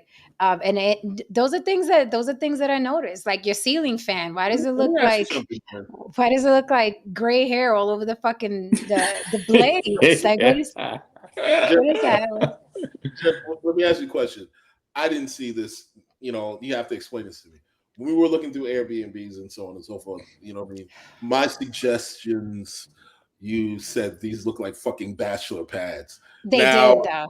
I don't know what you meant by that. Like, what does that mean? Like, Let me tell you something. Haran was picking all the places that had barely any furniture, and the couches were always black leather or brown leather. I was like, I don't want to do a bachelor pad. I want something that looks, you know what I mean, homely for the shit that we're doing. And he okay, kept sending shit with black leather or brown leather, bare and a TV and a table. I'm like, this is man shit. This is Yeah, no, we need that'd be a a hard home. couch to sleep on too. That'd be the That's worst kind another of couch to sleep that's on. another thing I was thinking of too, because you know Rob is coming. So I was like, we need something comfy. We need something that looks like people live there and frequent, right? you know what? But yeah, I guess that is mainly the difference between men and women, because one thing about women is that they know how to make a house a home. Like you see For feel the sure. difference. You know what I mean? They know how to get the little knickknacks, the little things that just makes the whole situation come together and come alive and so mm-hmm, on. The right furniture and shit like that. Men, mm-hmm. especially me, I'm very much into minimalist furniture, and Yeah, I'm most very men much are. into like we got the basics, like you know, we got the big huge fucking TV that goes wall to Yeah. wall. We got the sit couch. We got some cool art here and there, so on and so forth. Whatever, it's clean. Boom, we're And I'm good. not because I'm a minimalist too. It helps me think better. So I'm not really the frilly girl and the floral girl. I like grays, I like beiges, I like browns, but it still has to look cozy for me, right? That's Cap on my Vegatron. He said, I think Give men it clean okay. more than Need I a think men picture. clean more than women. No. Need a picture of the pool playing dogs on the wall. Everybody know that picture, right? Them shits used Oh to be my in the gosh. bodega. Them shits used to Yeah. I can't with y'all. Yeah. That's a them great. shits used Yeah, to that's a be good. in the bodega. Abby said, ever see women taking selfies and the room in the back is too much. Listen, I get mad when I take a selfie and there's freaking water spots on the mirror and then I got to do it again. I'm like, fuck. And I got to clean the mirror off and do the selfie again because You I just need hate them to. You spots. just need to edit that out, man. It's easy to edit that stuff out now. No, yeah, I do that too, but I'm like, I'm Yeah. still pissed off that it was even there to begin with. And now I got to fucking edit it out. So I just wipe Oh, the mirror down and do it again. I'm like, yeah, no, it's like, you know, you live and you learn. But my mom, you know what I mean, she didn't even have to crack the whip. That's just how we were raised every Saturday. It's like, and then my dad decided to turn our fucking living room into a gym with floor to ceiling mirrors, just like in a gym. He had the dumbbells. Yeah, he had the dumbbells and he had the heavy bag right in the middle. I don't know how that heavy bag didn't fall, but you know them old Bronx buildings were built They were not built. like the shit they're building now. Nah, they were Okay, built. not like the shit they're building now. But yeah, so every fucking weekend we would clean it with newspapers. That's how I learned that you can clean glass with fucking crunched up Oh yeah. newspapers. And that's how we cleaned it. It's the shit we went through cleaning that fucking gym of his. He Yeah, I was like, had family room? Who needs a family room? We don't need a family room. We need a gym in the living room and an apartment in the Bronx. I was like, okay, Dad, I guess. my first serious relationship is where I learned that trick about the newspaper, because she was really tidy. She Mhm. kept a tight ship too. Yeah. You know, listen, guys, I'm going to tell you right now, whoever may get married one day, or you're going to be What's long up, term relationship. William? William P. Uh, Scott. That's my New York um, fam. oh, cool. Hi, William. Yeah, if a clean house is important to you, that might be a characteristic you want to look into. You might want to make sure when you go by that person's house that it doesn't smell moldy in there, and Right. clothes are on the, or all the extra stuff are on the dining room table. It's not organized because that Yeah. kind of. Oh, okay, Abby. Abby said them Bronx buildings had 300-pound chandeliers when they were built. Yeah, because my dad, I'm telling you, he put the Everlast, the big beige Everlast bag right on the frame of the fucking living room, and he would use it. My brother would use it. I used it every now and then, but it used to hurt my knuckles because it was like, the outside is like a fucking sandbag. It's rough. And that thing would not fall. It would not fucking fall. And to this day, like I want to go back there. Motherfucker wouldn't me. Huh? Yeah. And you would hear it. And I'm like, I don't know how the neighbor upstairs was not losing his fucking mind, but my dad wasn't exactly the type of guy you tap on the shoulder about anything. Yeah. Okay. Hey, knock it off, Rocky. Yeah. He wasn't exactly that guy. But I was like, I can't imagine being the neighbor that lives upstairs, hearing that shit. Like, what the fuck, right? Because we lived on the 3rd floor. There was a 4th floor on top of us. But the man never came downstairs. He never came downstairs. Alone, at least. Without the police. Exactly. But I would love, you know how like celebrities go back to their old neighborhoods. I would love to go back to that apartment and just look up at the frame and see if it's still like they just painted over the fucking, you know what I mean? Because I'm like, I want to know if that freaking heavy bag mark was still there. One day. Well, Brownsville apartment is about almost $3,000 a month now. Really? Mm-hmm. I paid $800 fucking a month for that shit. It's almost I know it's $250. So after taxes, whatever, blah blah blah, whatever, you're spending about $3,000 to stay there. That's a little crazy because Ed, he's paying $3,000 a month, but he lives on 86th Street and 3rd. Okay, that's where you're gonna be. So I'm like, $3,000 for Brooklyn? Nah, I can't do $3,000. Times have changed, Jen. My very first apartment on my own was $409 a month. Okay, wall to wall, shellacked floors, sunken living room, huge sunken living room, 7th floor, beautiful apartment, $489 a month. Can you imagine what that apartment goes for now? This was back when I was early 30s. Can you imagine? How much the rent is? How much is the rent out there? Like maybe a 1-bedroom out of New York right now. In New York? She's, Abby, how much? How much is the? Last time I left, it was about at least $2,000. At least.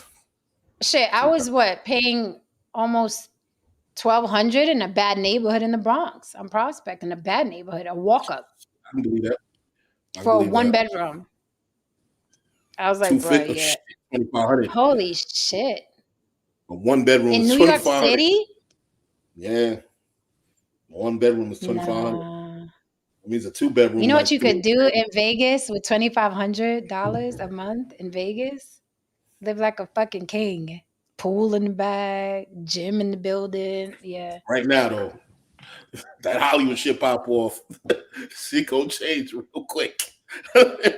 No, the rents are going up because everybody's coming from LA. Yeah, everybody's coming out here. They're gonna turn that shit into California. LA. Listen, I love California, but man, everybody's moving and driving prices up everywhere else. And it's $2,500. I can see why people get annoyed. It's like, come on, man.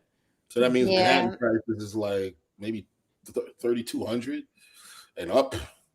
I'm like, they don't want you to live. Like, they don't, it's great. It's like they literally like, let's see how many homeless people we can make this year. That's what it seems like. There's no way in hell people don't have roommates. You grown up shit. There's no way in hell most people have to have roommates under those See, but that's the thing. That's why I didn't go to LA, because a lot of my actor friends in LA, they all, and it's not just a roommate. It's like fucking 3 or 4 of them, or somebody and his girlfriend lives there, and they're helping to pay them. And I can't have roommates. I can't. I mean, I live can a very imagine, specific way. what the fuck? It's like the 70s, man. I mean, $2,000 No. a month, and plus you got to eat, and if you got a car, and if you got to, you know what I mean, like. The only way I can Yeah. do a roommate, it has to be a townhouse, and we have to live on different floors. That's it. That's a different situation. Yeah, I can't do the like we're using the same bathroom. Wait a We're minute, using wait. Homie said 3,460 for a studio in New York City. Where? Where? Get Where, the William? fuck out of here. Where? Yo, man, I can't even. See, that's why must be like. I'm glad I left. I'm glad I fucking left. It must be in a nice area, like a high end area, though. Yeah, gotta It be in a better high end be. area. It Yeah, better because be, my man, that better be close to 42nd Street, literally. But Yeah, I know I'm San telling you. Francisco has high prices. I don't know. It's always New York and San Francisco that are battling for the most expensive area to live. Yes. Can I talk to y'all like this? Is this Yeah, better? yeah. Go ahead, Your and then look manosphere. at us, and then Yeah. look at us when you have a point. Yeah. Yes, I was thinking that unless you guys don't care. It's so weird. Oh It's yeah, like the William Beavis said and Manhattan. Butthead pose. William said Manhattan. Yeah, Manhattan. Yeah, I Yeah, can't. yeah, Manhattan. Yeah, That's what I was thinking. like you literally have to be well off to live in New York or LA. You have to be. Yeah, you have to. That household has to be bringing in at least $200,000 a year, man. You know, Yeah. I don't know. I know. Listen, I know through. There's near Key West in Florida, that area. Mm-hmm. It's like I applied when I was first looking for a job out of the military, and basically they sent you everything to discourage you from coming there. They're like, you come down here, you're gonna have to have a roommate. They're like, you will not. I mean, it is so expensive down there. It is nuts, and it's still like that right now. It's like people don't, unless you're rich, unless you have a lot of money, you are not gonna. It's not very friendly as far as just. You can't have a family if you're gonna work down there. Yeah. In New York, like you have to be making some really good money. Like I got sick of it. I'm like, yo, I'm literally working for my landlord. This is feeling fucking very, very strange. I'm just living to pay bills. I'm like, nah, I need to breathe. I'm out here. I'm going to the West Coast. And a lot of people are coming out here now, all the LA people. And now Mark Wahlberg is building that freaking studio. And then you got football out here now, and you got hockey. Baseball. Baseball is the latest, yeah. No, it's over. It's over. Is the best thing to do. And I knew this. Like, I'm sorry. Go ahead. Buying up now is the best thing to do if you want to make something shake, because the next sounds like the next 5 or 10 years that place is going to be damn near close to the next Hollywood. They wanted to make Atlanta Black Hollywood, but that shit went bust real fucking quick. That should turn into Niggerville. You know what I mean? We had they called this Hollywood West for a while in New Orleans because there still is a lot of stuff being filmed here. And then really the credits. Oh yeah, New Orleans. Yeah, there's a ton of stuff that's filmed here. That's why we used to be extras in a lot of that stuff. I haven't done it in a while, but and then the tax credits. How's the modeling and stuff like that? Because I was thinking for like my daughter wants to she was like, Mom, can you look for a modeling agency out here for the kids? Because I have gorgeous grandbabies. So is there like an agency out there? Yeah, there's agencies out here. I didn't look into like specific modeling agencies, but there are definitely, agencies for all the films and things like that. So I'll look into it. Okay. But what I was going to say is that then some of the tax credits went away and they were fighting, and then Atlanta gave more. It's all whoever gives the most tax credits. Usually that's where the films start to flock to. So you went from, if you remember, they used to have that, remember that show they used to film in the ambulance, and they would follow the ambulances around, and I forgot what it was called. It was in New Orleans. And then the tax credits got cut off, and then they moved it to, I don't know if it was Atlanta or Miami or something like that. So they bounce around. But we still, so as much as, you're saying Atlanta was trying to be the Hollywood, make it like Hollywood, that's just kind of typical now. Like, it just depends on who gives the most benefits, cheapest way to get, to make the films. Speaking of, did you hear about Houston? It says syphilis outbreak shows 128% spike in cases among women. I heard about that. 128% spike in cases among women. Syphilis out in Houston. Drake is always out there, right? There you go. Syphilis in Houston. So basically, Jesus Christ. There was another place too where the outbreak was just really crazy. It wasn't Houston. It was another place I gotta think of. 128%. What the fuck is going on, Houston? Houston, we got a problem. What is going on? Motherfuckers just showing up. See, and people tell me, listen, I'm proud of my little sealed up with JJ. My friends are like, oh, Jen, you just need some dig in your life. No, the fuck I don't. Look, no, I don't. Showing up with the plan B and no condom now. People are dirty. People are dirty, man. People are dirty. They're dirty. And you no longer have to fear HIV because people are living forever now with that stuff. The medication. Oh yeah, that medication. Yeah, that it's medication. Just like, all right, it's just like herpes at this point, That's wild. It's just syphilis from doing old men with worms.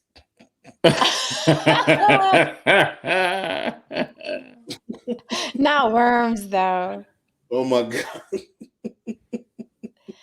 Yeah, that's crazy though. And it's because people are out here and everybody thinks it can't happen to them.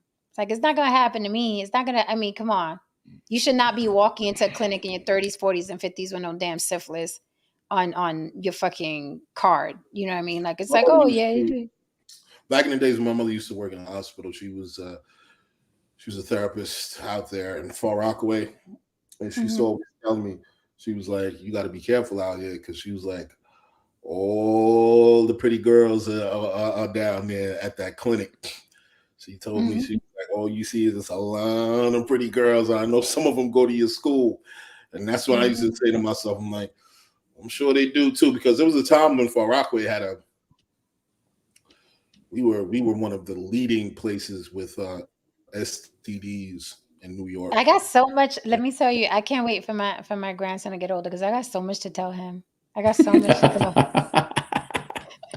I got lots to tell him. I'm very lucky that I came out somewhat unscathed. You know what I mean? Because I just thought, what did Eddie Murphy say? I done threw my dick on the blackjack table many a night. You have to consider yourself extremely. He didn't use a condom. Nah, man, nah. She was clean. She looked. I could tell. I could tell. You do the finger test and be like, yeah, side, man. Oh, my Vegatron said, not people, women. Well, women are fucking men. I mean, they didn't say lesbians. They said women. Women ain't asexual. You know what I mean? They getting it and they giving it, man. You know what it is? My Vegatron said pretty girls are the burners. So the ugly girls aren't? Not really. Well, not really. I mean, if you think about it, the pretty girls, they don't have all they have most of the options. They have the opportunity. Look, listen. They have bigger chances of getting it on a nightly basis. Well, the pretty girls are, having sex with the attractive, popular guys, right? Yes.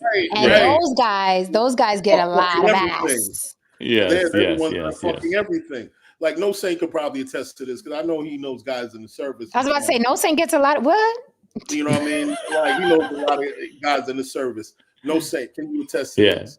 Like a lot of Arab women, Muslim women, on the surface they appear, well put together, women of demure, women of class, women of when they're garbed up. but behind closed doors, these chicks are getting it in.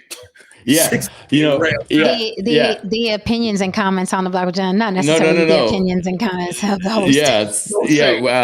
When I was in, it was funny because when I was in Turkey, I had a girlfriend, but a guy that we were with on TDY in Turkey was dating this local, right? And they didn't know we were in the military because we had to dress down. We weren't supposed to, we didn't have our uniforms on even when we worked because they didn't, it was one of those things. So, and he was dating this girl, and basically like the girls, to not give up their virginity, would let you have anal sex with them.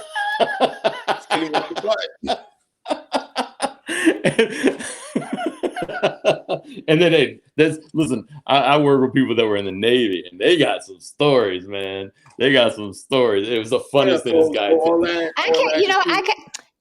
I can't get mad though, because I'd probably get eaten, so I kill my celibacy. Jesus Christ! Here's the thing, man. Here's the thing. In jail. Really all about the optics. It's really all about the optics, man.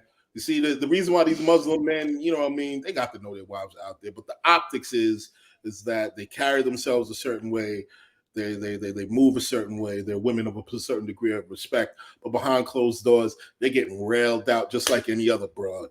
You know what I mean? And the truth of the matter is this. Look, listen, the Bible, and other, cultish, organizations. Reason why they made sure they did two things. All religious texts have two things. Number one, they tell people to behave themselves, and they guilt women into fucking not to fuck. You know what I mean? Those are the two main things all religious texts do. It's like, okay, you people can't behave like animals. We got to make sure these girls are ashamed that they want to fuck. You know what I mean? Because if they're ashamed that they want to fuck, then we can control them. We can just call them a name, and they'll feel ashamed. Yeah, exactly. We'll just call them a hoe or slut or something. But let's keep it real. Back in the 1950s, you could talk all that. Yeah, she was this kind of woman. She was that kind of woman. But I'm pretty sure those women were getting dug out.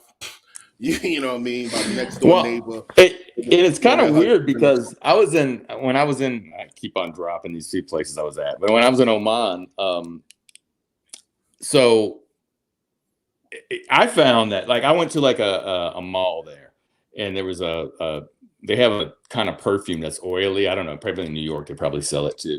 And so I was looking to buy some because I kind of liked the way it smelled and everything.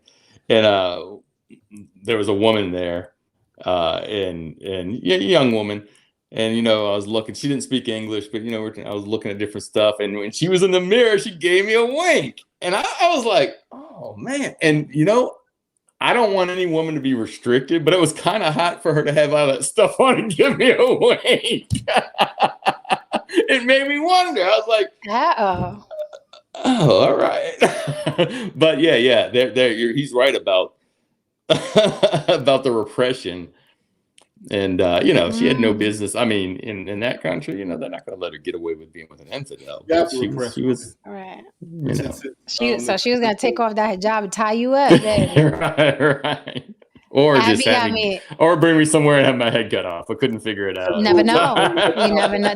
Therein lies the adventure. Yeah. One of the most powerful things on the planet is sexual equity. And if you can control sexual equity and the direction where it goes, in many ways you can control the population. You know what I mean? If if you have it in a space where it's too liberal, then aka the sexual revolution, then people give in to their own base natures and their own base urges. So that's why a lot of these people, at least the optics of it, by trying to control us on that level, they get to control the population. Yeah, that's not happening. People fucking like Abby's funny. Abby said, "Turn the lights on and look at it." You see, turn the lights on.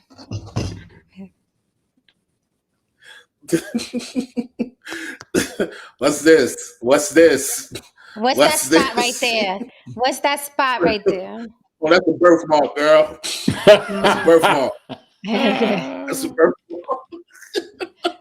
No, I would seriously, Not I would the need banana. I would need some paperwork at this point. And I don't mind doing my paperwork, but I would seriously, I'd need some freedom papers. Let me see your freedom Yeah, I papers, think, because I'm not. I think you need more than paperwork. You need blood samples. You need the mama maiden I name. need some You need. exactly. I need some paper. Well, you guys do, because you don't know who's out there. Oh You just shit, don't. Yeah, I don't know what y'all running into.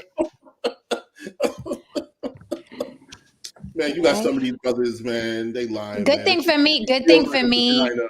If it feels like a vagina, they don't give a fuck. Some of these. Exactly. But good thing for us women is that technology hasn't reached the point where they can make a penis. Mhm. Okay. Now they They're do trying. take They're no, they trying. take, I've seen the surgery. Mhm. From the lesbians, they take a big chunk of their arm off and roll it up like a baby arm and sew it on the women, and then put like a pump in it, and you know what I mean, so it can stand up. But I think I'd notice that if he took his pants off. And they feel that? They They can hook feel it to some nerves or something?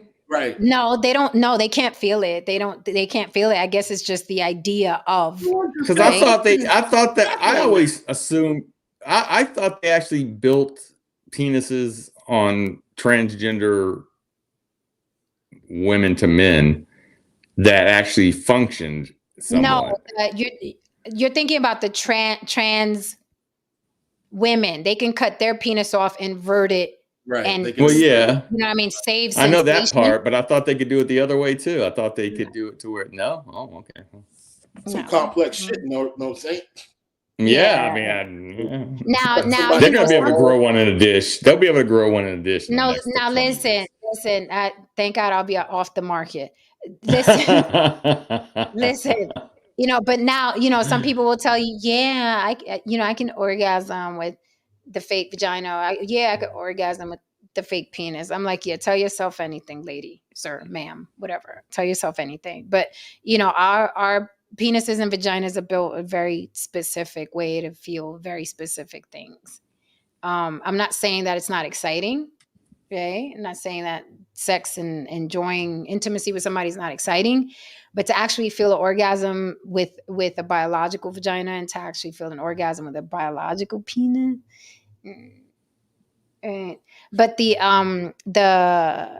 trans man penis to me was way worse than the trans woman vagina, because with the this is a good way to end the show, because with the trans woman vagina, you know, they slice the penis up and then just invert it back into the man's body, and then it could kind of, the doctor is good, they could kind of make it look like a vagina. Why? Because women's vaginas appearances vary so greatly.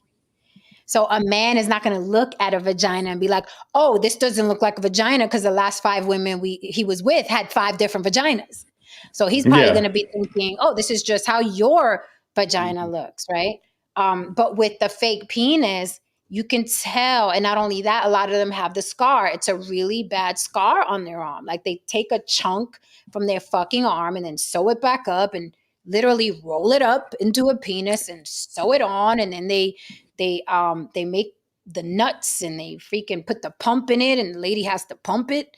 I mean, the man has to pump it so it can stand up, and you know, but it's Yeah, I think if I was a transgender man from woman, then I would definitely skip that operation. yeah. I mean, it's already some trans women from men will skip the operation, some don't, you know, and it just depends. It's like a choice or whatever. But Yeah. Well, that's Lily said the majority of them kept their penis. The majority yeah, of them. yeah. So I would say, if I don't know, and I know that it's a mental thing, like, no, I feel like I'm in the wrong body. I gotta cut this dick off.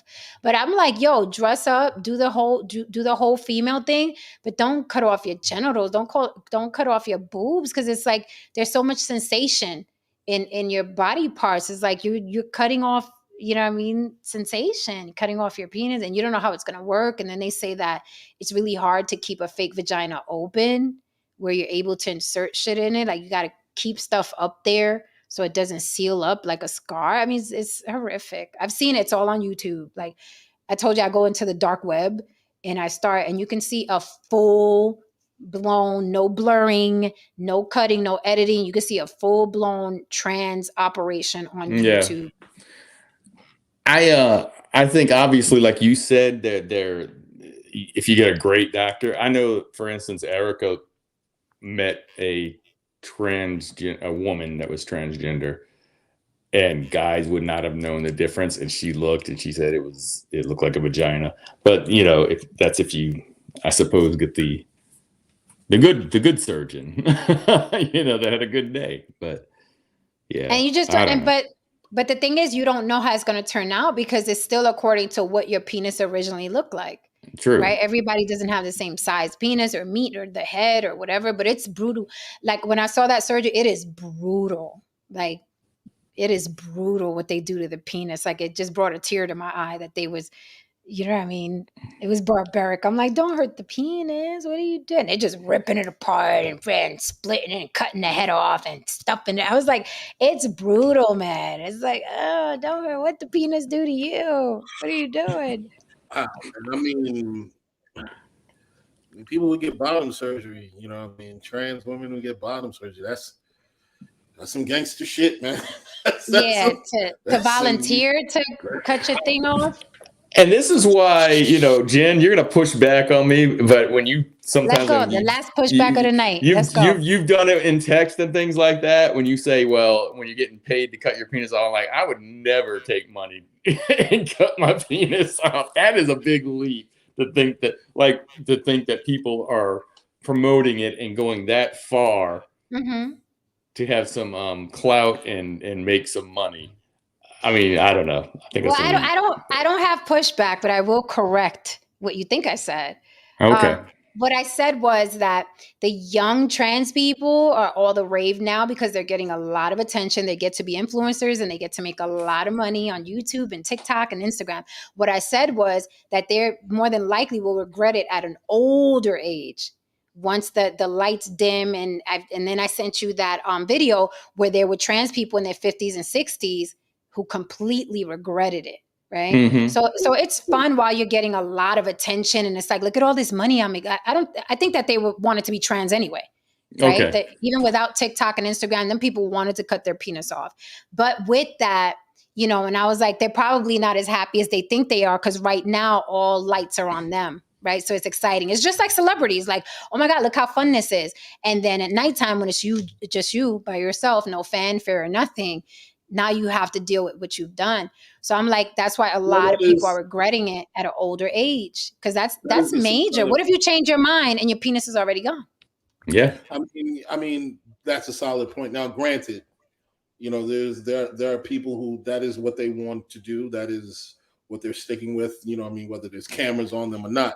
And they're not jumping in front of anybody, any cameras, hollering and whatever. They're living their lives. But to your point, yeah, the people who need to broadcast it, who need to jump in front of the camera after the camera is off, because the curtain falls. It's lucrative.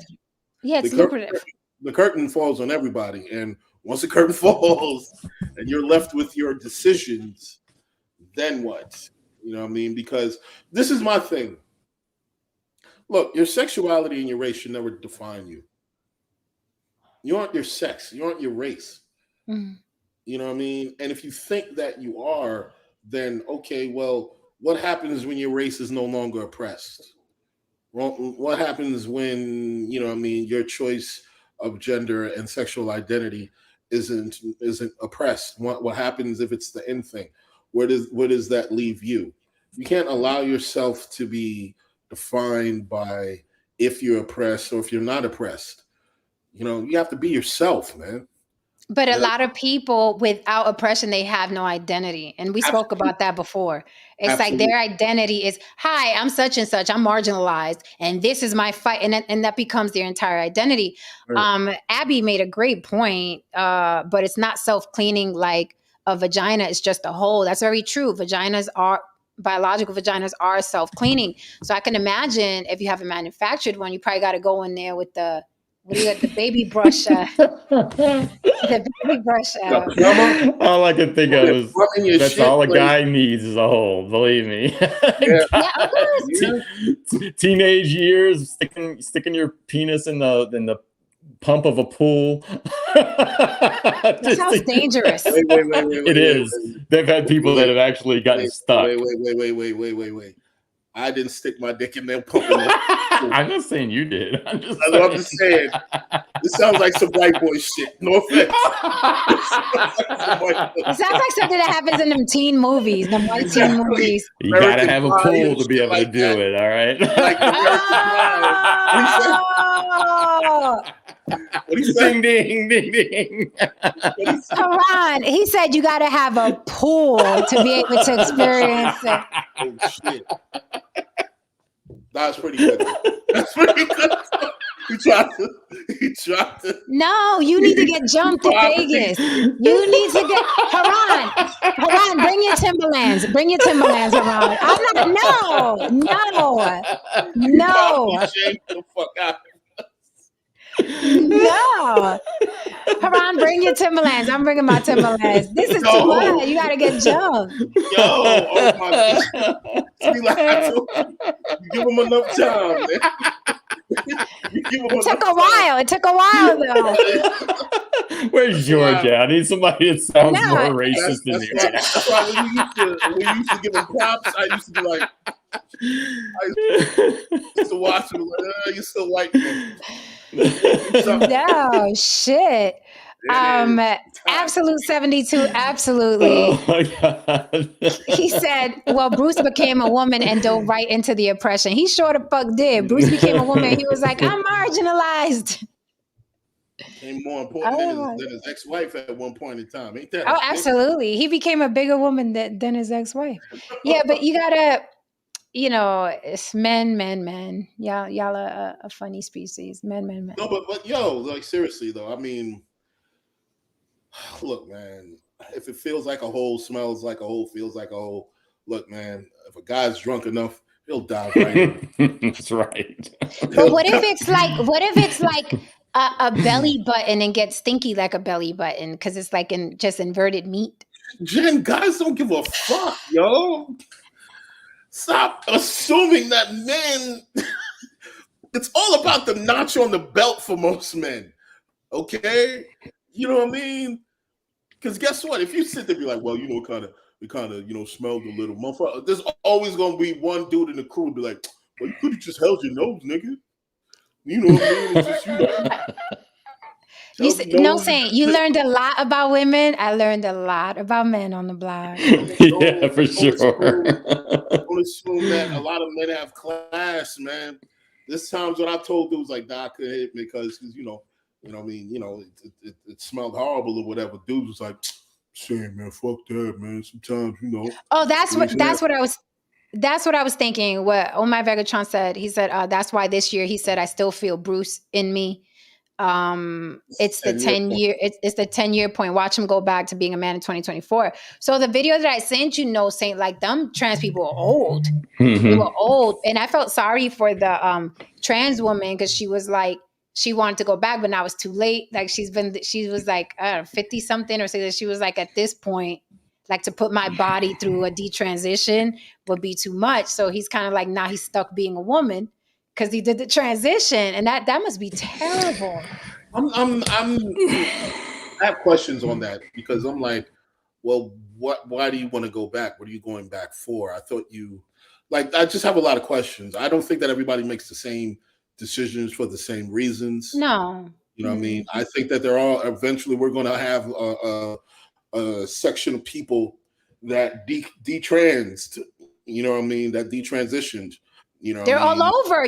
Look that up on YouTube. They're all over now. And it's becoming more and more and more popular. People are taking you through the steps of detransitioning, detransition clinics.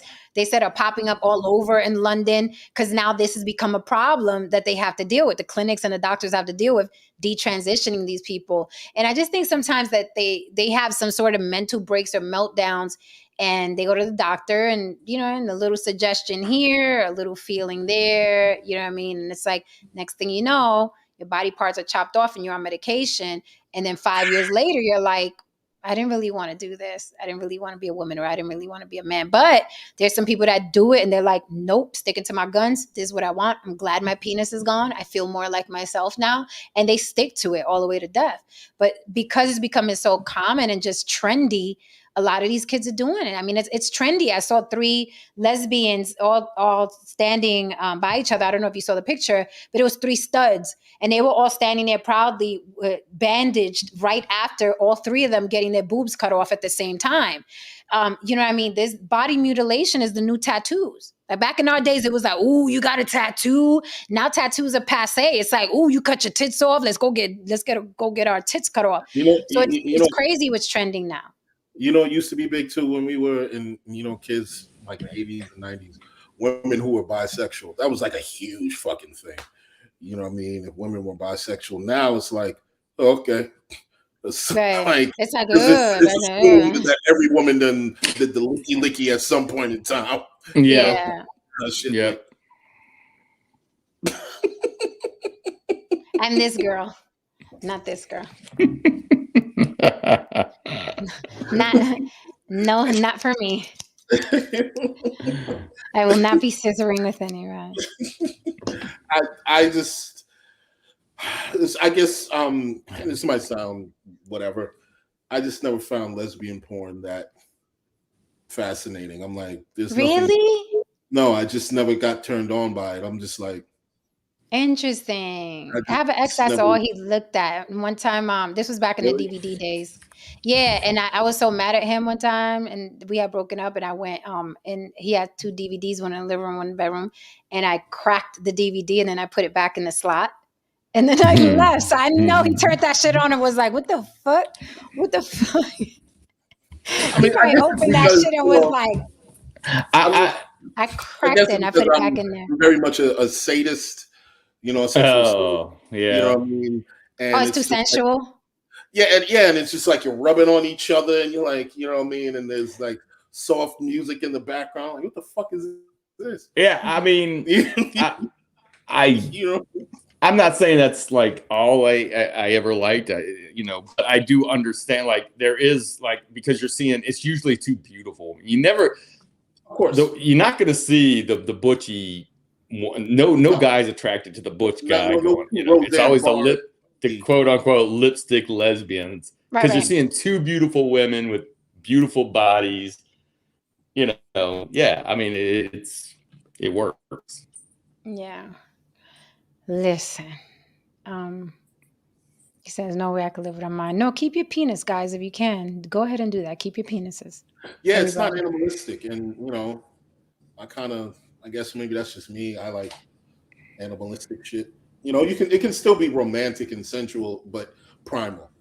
If that makes Someone sense. said it's loveless. Porn is loveless. We have to do a stream on love. What is love? How did the concept even fucking begin? Well, do you need love for sex, or is that, you know what I mean? Because sex is for procreation. So did we invent love?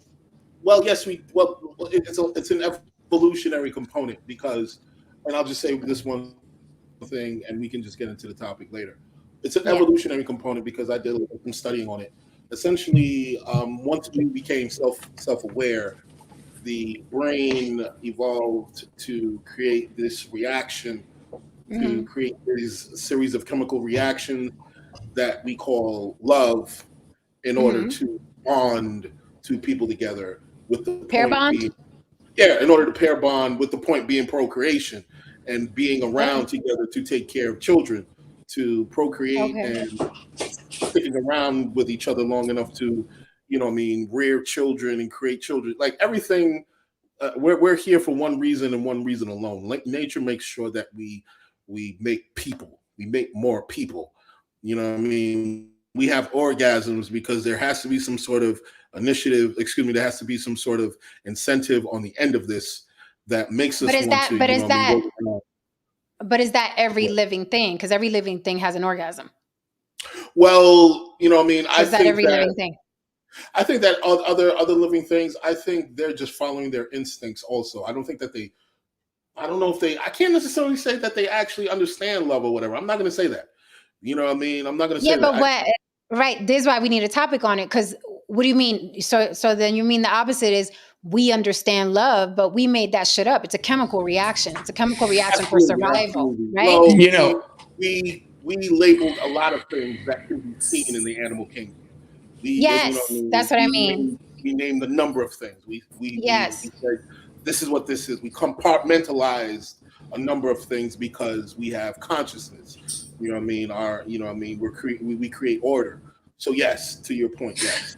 I'm not sure. It's funny. Michael Sartain said, "We are hairless murdering apes." Yes, we are. Yeah. Yes. True. But I want to say that I'm not sure that we're the only one that has these feelings that we label love. I mean, I think there are other animals in the kingdom that have higher functioning that show signs that, you know, can we interview them and say, do they love them? I don't know, but like mourning elephants, for instance, or you know, I think dolphins are very intelligent. They pair bond. You know, they pair bond. Now, is that just instinct, or, you know, but they're high functioning. They're very smart animals. So, you know, I'm not. Yeah, I don't know. You know, I don't know. But I'm just saying, I'm not sure that we're finding more and more. It used to be that humans were the only ones that used tools, and that got shot out of the water. We're finding more and more that things that we think we're the only ones that use language to communication. Maybe not. Maybe not. You know, so I don't know. I wouldn't be surprised if there's some higher level animals in the animal kingdom that have this, what we think love is. Right, love is, right. We definitely have, because there's a lot of studies on love itself, and, you know, we call it love and it sells cards and diamonds and wedding dresses, but can it be a chemical reaction for survival, right? There are animals that mate and raise the children, right? The turtle goes all the way and buries the little eggs and makes sure everybody get back to the water. You know what I mean? So it's like a lot of animals do things that we deem as, oh, look, the monkey cares, but maybe it's a part of survival. Maybe it's instinct. Maybe you have to keep this little monkey alive because the bloodline or whatever. And we stamped it because we could sell cards with it. Right? Well, the Howard Cosell reference just came up for some reason. Ron brought up Howard Cosell, the little monkey. She said, the little monkey. I wanted to comment on that yesterday. But I froze up. Oh, look at the monkey go. Look at the little whatchamacallit? I just lost my train of thought. This is completely lost my fucking train. Love, there's many things I wanna tell you, and in a possibility, you look at me differently. Love. I used to love that song. Mm-hmm. I broke up with a girl while that song was playing one day. Oh, I hate that for you. Sorry. No, I loved it for me. Oh, okay. No, I do. I was the one that got rid of her. Anyway. Oh. But Black Lex, I'm sure she'd say different, but Black Lexicon says, yes, love is an aphrodisiac and energy. Yeah, humans are listen, my experience with humans and humanity, very obnoxious people, very obnoxious, very pretentious, very self-righteous, we're the ones I'm like, no, you're just a fucking hairless, murderous ape is what the fuck you are. Well, I agree. In the end, in reference to our topic, the young lady did it for love. Perhaps. To her, she did it for love. You know what I mean? Because I guess she wasn't being loved enough, or she went somewhere to go get loved on. I have no clue. But somewhere along the lines, it had something to do with love and a penis and so on. And you know what's funny? They said there was no this is me speculating. She said that no, they never touched her. Her abductors never touched her in a sexual way, and there was never any contact. I'm like, yeah, they should have did that. They should have did that grape kit anyway. I bet they would have found some foreign semen floating around there, just like Kobe's alleged accuser or alleged victim. I would have liked to check the DNA on them panties. They found like 2 or 3 fucking Yes. versions of On stuff. Kobe's accuser. I'd say Yeah, she put had a them grand old time. She had a grand old night. put Carlee's panties under that blue lights. She had a night in Vegas. Okay, I want to see them panties under that blue lights. As they Right? fucking say. She had about 5 future NBA stars in her panties. She was like, somebody's gonna give me this bag. I don't know who it's gonna be, but I'm a clerk at the hotel and y'all coming in and out of here. Figuratively and literally. One thing though, man, with the Kobe situation, when I saw the Rest in peace, Kobe. When I saw the white girl, I said, Kobe, no, man. You're gonna go down for this, man. This wide back, cankled. You know what I mean? But listen, and she probably had the cankle nipples that Nose talked about. The what? The cankle nipples. Cankle nipples? What the hell? It's an old show. It's an old show. We talked about the differences in nipples. Jen, real quick, I sent you, and I'm gonna send it to No Saint. I stumbled onto this genius of a show. You guys hear me on this if you can catch it on YouTube. It's called Bill Burr. You know what I'm saying? It's Bill. I didn't get a chance to. I was cooking. I couldn't watch it, but I will. Yeah, it's Bill Burr, A Moral Compass. Now, the whole premise is that he's behaving like this guy in this garage, this jaded guy in this garage, basically speaking into a videotape, talking about life and so on and so forth. And you see like certain skits of what, you know, he's saying that's supporting his ideas. But one of the things he was talking about, the subjects was guilt. And he says that in many ways, guilt can ruin your fucking life. But guilt, if you feel guilt, it's a sign that you're a good fucking person. But he said that the main reason why that these fucking psychopaths run the world is because they don't feel fucking guilty. You know what I mean? That they'll kill any fucking body. They'll kill nice people and so on and shit like that. And he said this world is going to change when nice people no longer fucking feel guilty and kill all those fucking psychos. Yeah, he says that's not going to happen. You know, so he said there's been many times in my life where I said yes when I should have said no. I said no when I should have said yes. But guilt got me in the fucking ass. So on. And, you know, he was showing certain skits to support his statement. And it was real true. It was real true. It was real. You know what I mean? It's called Bill Burr, A Moral Compass. Check it out. Every episode is like maybe 5 or 6 minutes. So you're spending like maybe 30 minutes going through the whole season. You know what I mean? Or maybe even an hour going through the whole season. But it's hilarious. So check it out. Okay. Oh, my Vegatron says, Kobe said a hole is a hole. He sure did. Nothing beats what he said, man. Nothing beats Arnold Schwarzenegger's oh nah. That shit was a masterclass in life, man. I was like, okay. You know, and what's amazing though, that once he got on steroids, man, he was out of here, man. That because he was natural before and he was already, you know, built with those kinds of genetics. Once he got on steroids, it was lights out. He got tired I was talking. I guess I was talking about the maid he got. The maid. The maid. Yo, no say. You know what's crazy about the maid is that he had to step outside of the relationship to make a copy of himself. Those other kids, man, they were just like right. Those are Kennedys. Those are Kennedys. That was the first time I didn't realize that his son. Like that was the first time I think I saw his son was in that documentary, and he looked just like him. I was like, none of his genes. They got none of his genetics, man.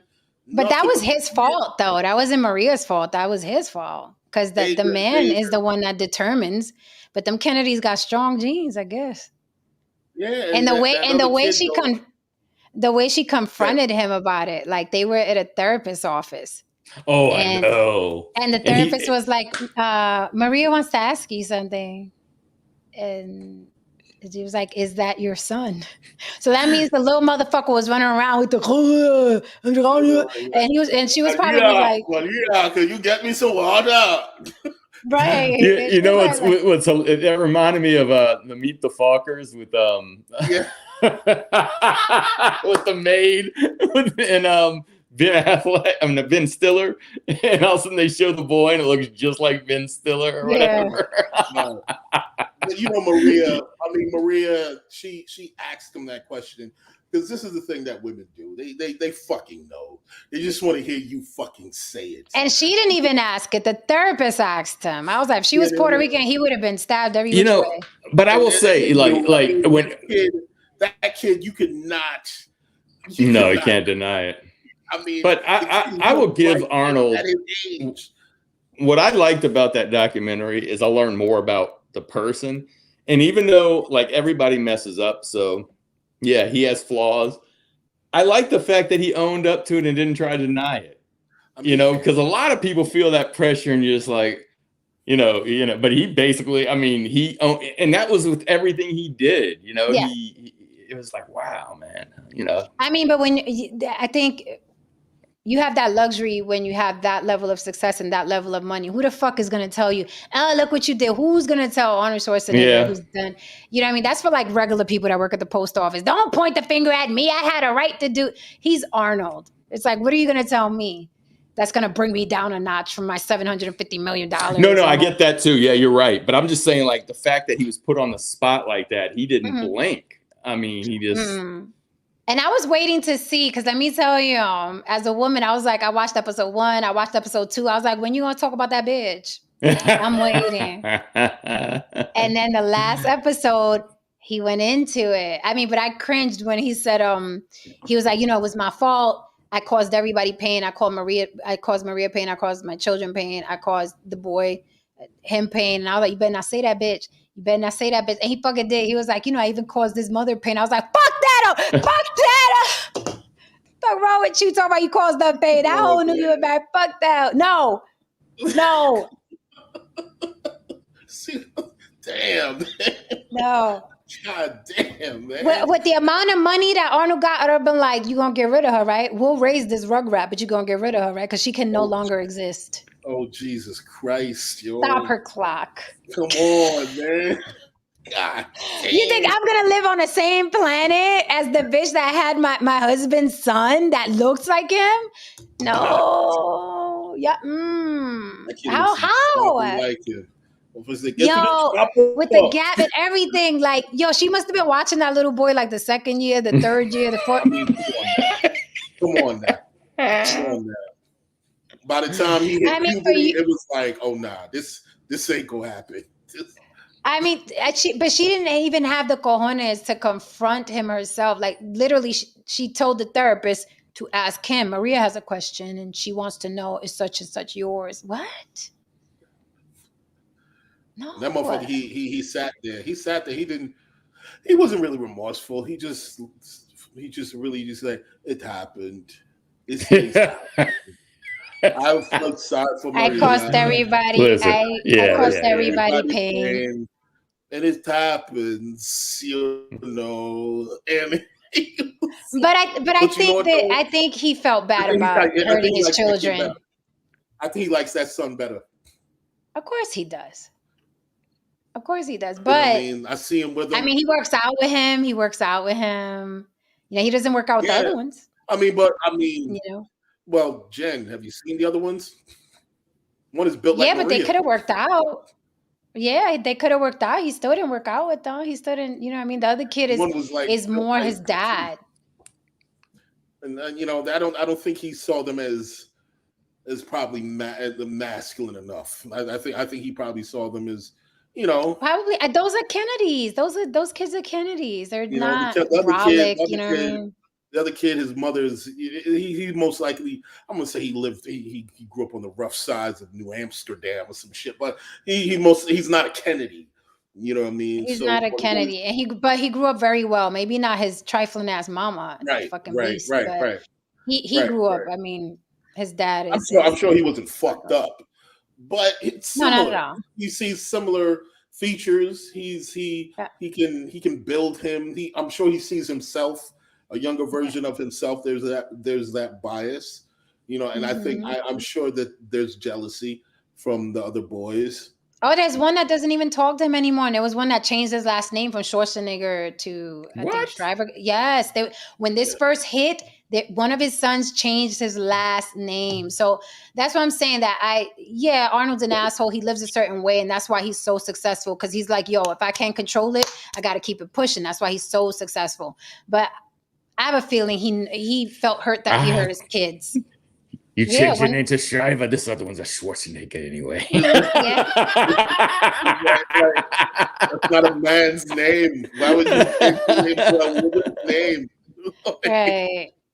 Yeah, but one of his sons was complete. And you notice they only showed two of his kids, the daughter. They showed the daughter, like them boys was not like with the daughter, like the boys. Yeah, them boys were not. The boys are like, fuck you. Wow. Like you had this little motherfucker in our house. It's not like the bitch lived in another house. You got the little one in the house eating sandwiches with us, walking to the maid quarters. Like, that's a heavy violation. And Arnold, like somebody said in the chat, Arnold grew up rough, man. Arnold, so that's why he's so disconnected with certain things. Like Arnold grew up rough. I mean, he had a Nazi father. I mean, this motherfucker. Like the other brother better. Yeah, you know what I mean? But he said the other brother couldn't. He was softer. Yeah. Softer, you know what I mean? And he couldn't artistic. He was artistic. Yeah. I mean, he was softer. So the weight of the world really crushed him. You know what I mean? Sad shit. But I didn't. Before the show, I didn't know he had a brother. He never talked. No, I didn't either. I had no idea.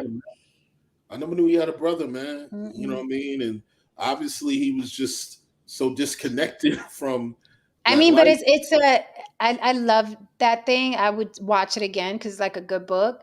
I mean, but it's a testament when you look at all the people who are successful on that level. They all have the same fucking MO. All of them, every single last one is like no fucks given. Life happens. I'm not gonna dwell. I got shit to do. You will be all right. People die. That's what happened. They all have the same exact. You're right. You're born with that. That's nothing. Like his brother didn't get it. His brother didn't have that gene or whatever. You're right. People are born like that, and the people that make it to the top of their fields in competitive things normally have that. They really do. Look, because at the end of the day, someone's going to get eaten. It's either going to be you or that other person, man. You know what I mean? And a lot of people but think about it, Haran. Think about you saw it. I was thinking to myself, wow, at a time, listen, growing up, I had Janet Jackson on the wall. I did have Andre Agassi, and I used to get wrestling magazines. But just think, like, back then when he was doing all that, he had all these guys working out. His dad thinks he might be gay. Mm-hmm. His dad is discouraging him, and yet, that's what makes people like that special, because when your dad is telling you, and the same thing happened to Howard Stern, told him, what do you mean? You don't even talk. You don't sound like you should be on the radio. You're a moron. But they go ahead and push through and want to impress their dads, which is crazy. Their dads sit there and browbeat them mentally. I'll show you. Yeah. And basically, but they have that drive, and then they still have that compassion for their dad, even though their dad was trying to crush their dreams. Anyone, this is the most bullshit comments I've ever fucking heard in my life. Look, anyone who sits there and be like, well, the only competition that I have is myself. Get the fuck out of here. Yeah. If you don't wake up in the fucking morning and say to yourself, I got to be the baddest motherfucker in this room, I won't leave until I'm turning every head in this motherfucker, then you're not really ready for the top. That's correct. Because being ready for the top means that you have to be willing to beat every other bad motherfucker in there. You know what I mean? And that's why, they want to sound cool and be like, I'm only in competition with myself. They're like, yeah, but you're not competing with yourself when you go on stage, stupid. So stop that shit. And another thing too, like you have to. I'll be frank. Look, and I think I said this to Jay. a lot of things in my life, I think I was able to get to where I am in my life because I don't necessarily live in the moment, even though I know that the moment is going on. Let me explain. A lot of times people tell me that even like a lot of times, even when I'm with women, they say one of the things that they used to hate about me is that I'll be present. I'll be present physically, but I'm not there. You're always in your head. And then to make it in this world, there has to be some degree, at least for me, there has to be some degree where I'm disconnected from all this shit that's happening. Because if you allow yourself to really immerse in what is really happening and what's going on and all the goddamn bullshit and nonsense and so on and so forth, and you allow that shit to affect you, that shit is going to cripple you, man. People are going to have you scared to come outside, have you scared to do this, have you scared to do that. You have to see all this stuff and have a sense of disconnect from it. You have to be desensitized to some degree, man. Because if you're not, if you're so sensitive and you allow yourself to be cloaked and all this other and all this bullshit, it'll destroy you, man. It'll fucking destroy you, man. And that's what I saw in Arnold's face. I saw in Arnold's face where he was just like, the shit would happen and he'd be like, "Fuck it, let's go. Let's move on to the next shit, man." Yeah.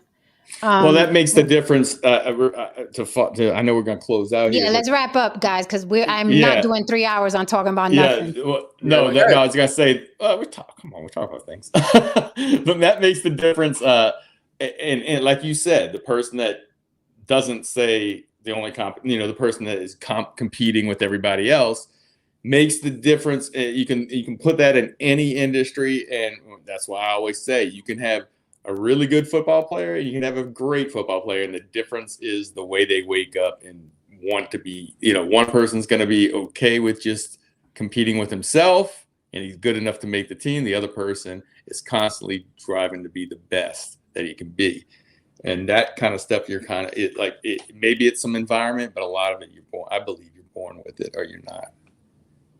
Yeah. I know you're bored, Jen. Yeah, I'm over it. Jen was opening up a Snicker or something. I heard a little bit earlier. Yeah, I'm over it. I'm gonna make my protein and watch some shit on TV because I got some research to do. All right, guys. So thank you for holding me. 2 weeks. Y'all ready? 2 weeks. You ready? You know what I'm saying? I'm ready. Yeah. I am ready. I'm not ready. I still gotta set shit up. I gotta find a photographer. I gotta find a fucking photo. I haven't bought my nude underwear. You find it. Yeah. It'll all come together. I'm one of them crunch time people. It'll be fine. We got the most important thing anyway. So, which is the crib. True. All right, guys. Thank you for holding me down, chat. Come back tomorrow. Lily's return will be tomorrow. Lily will be back with us. This was an interesting conversation, though. It's just sometimes I'm like, we're veering off, people getting bored watching. Because sometimes I'm like, what are we talking about? All right, guys. So I will see you tomorrow. Let's see what pops up tomorrow. Tomorrow's what, Thursday? Shit. Already. Yes. Time is going to go like this now that we got something to do August 2nd. It's going to go like this. All right, so I'm done with Carlee. Ooh, do the ring light. Kobe. All right, guys, good night. I'm getting delirious. Good night. Good night. See y'all tomorrow. Love y'all.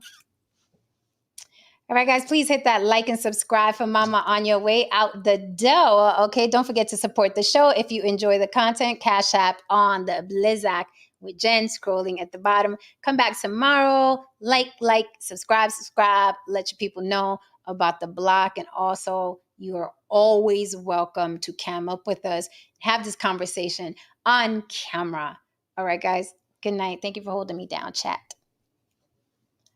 See y'all tomorrow. Hopefully, be good. And if you can't be good, be careful.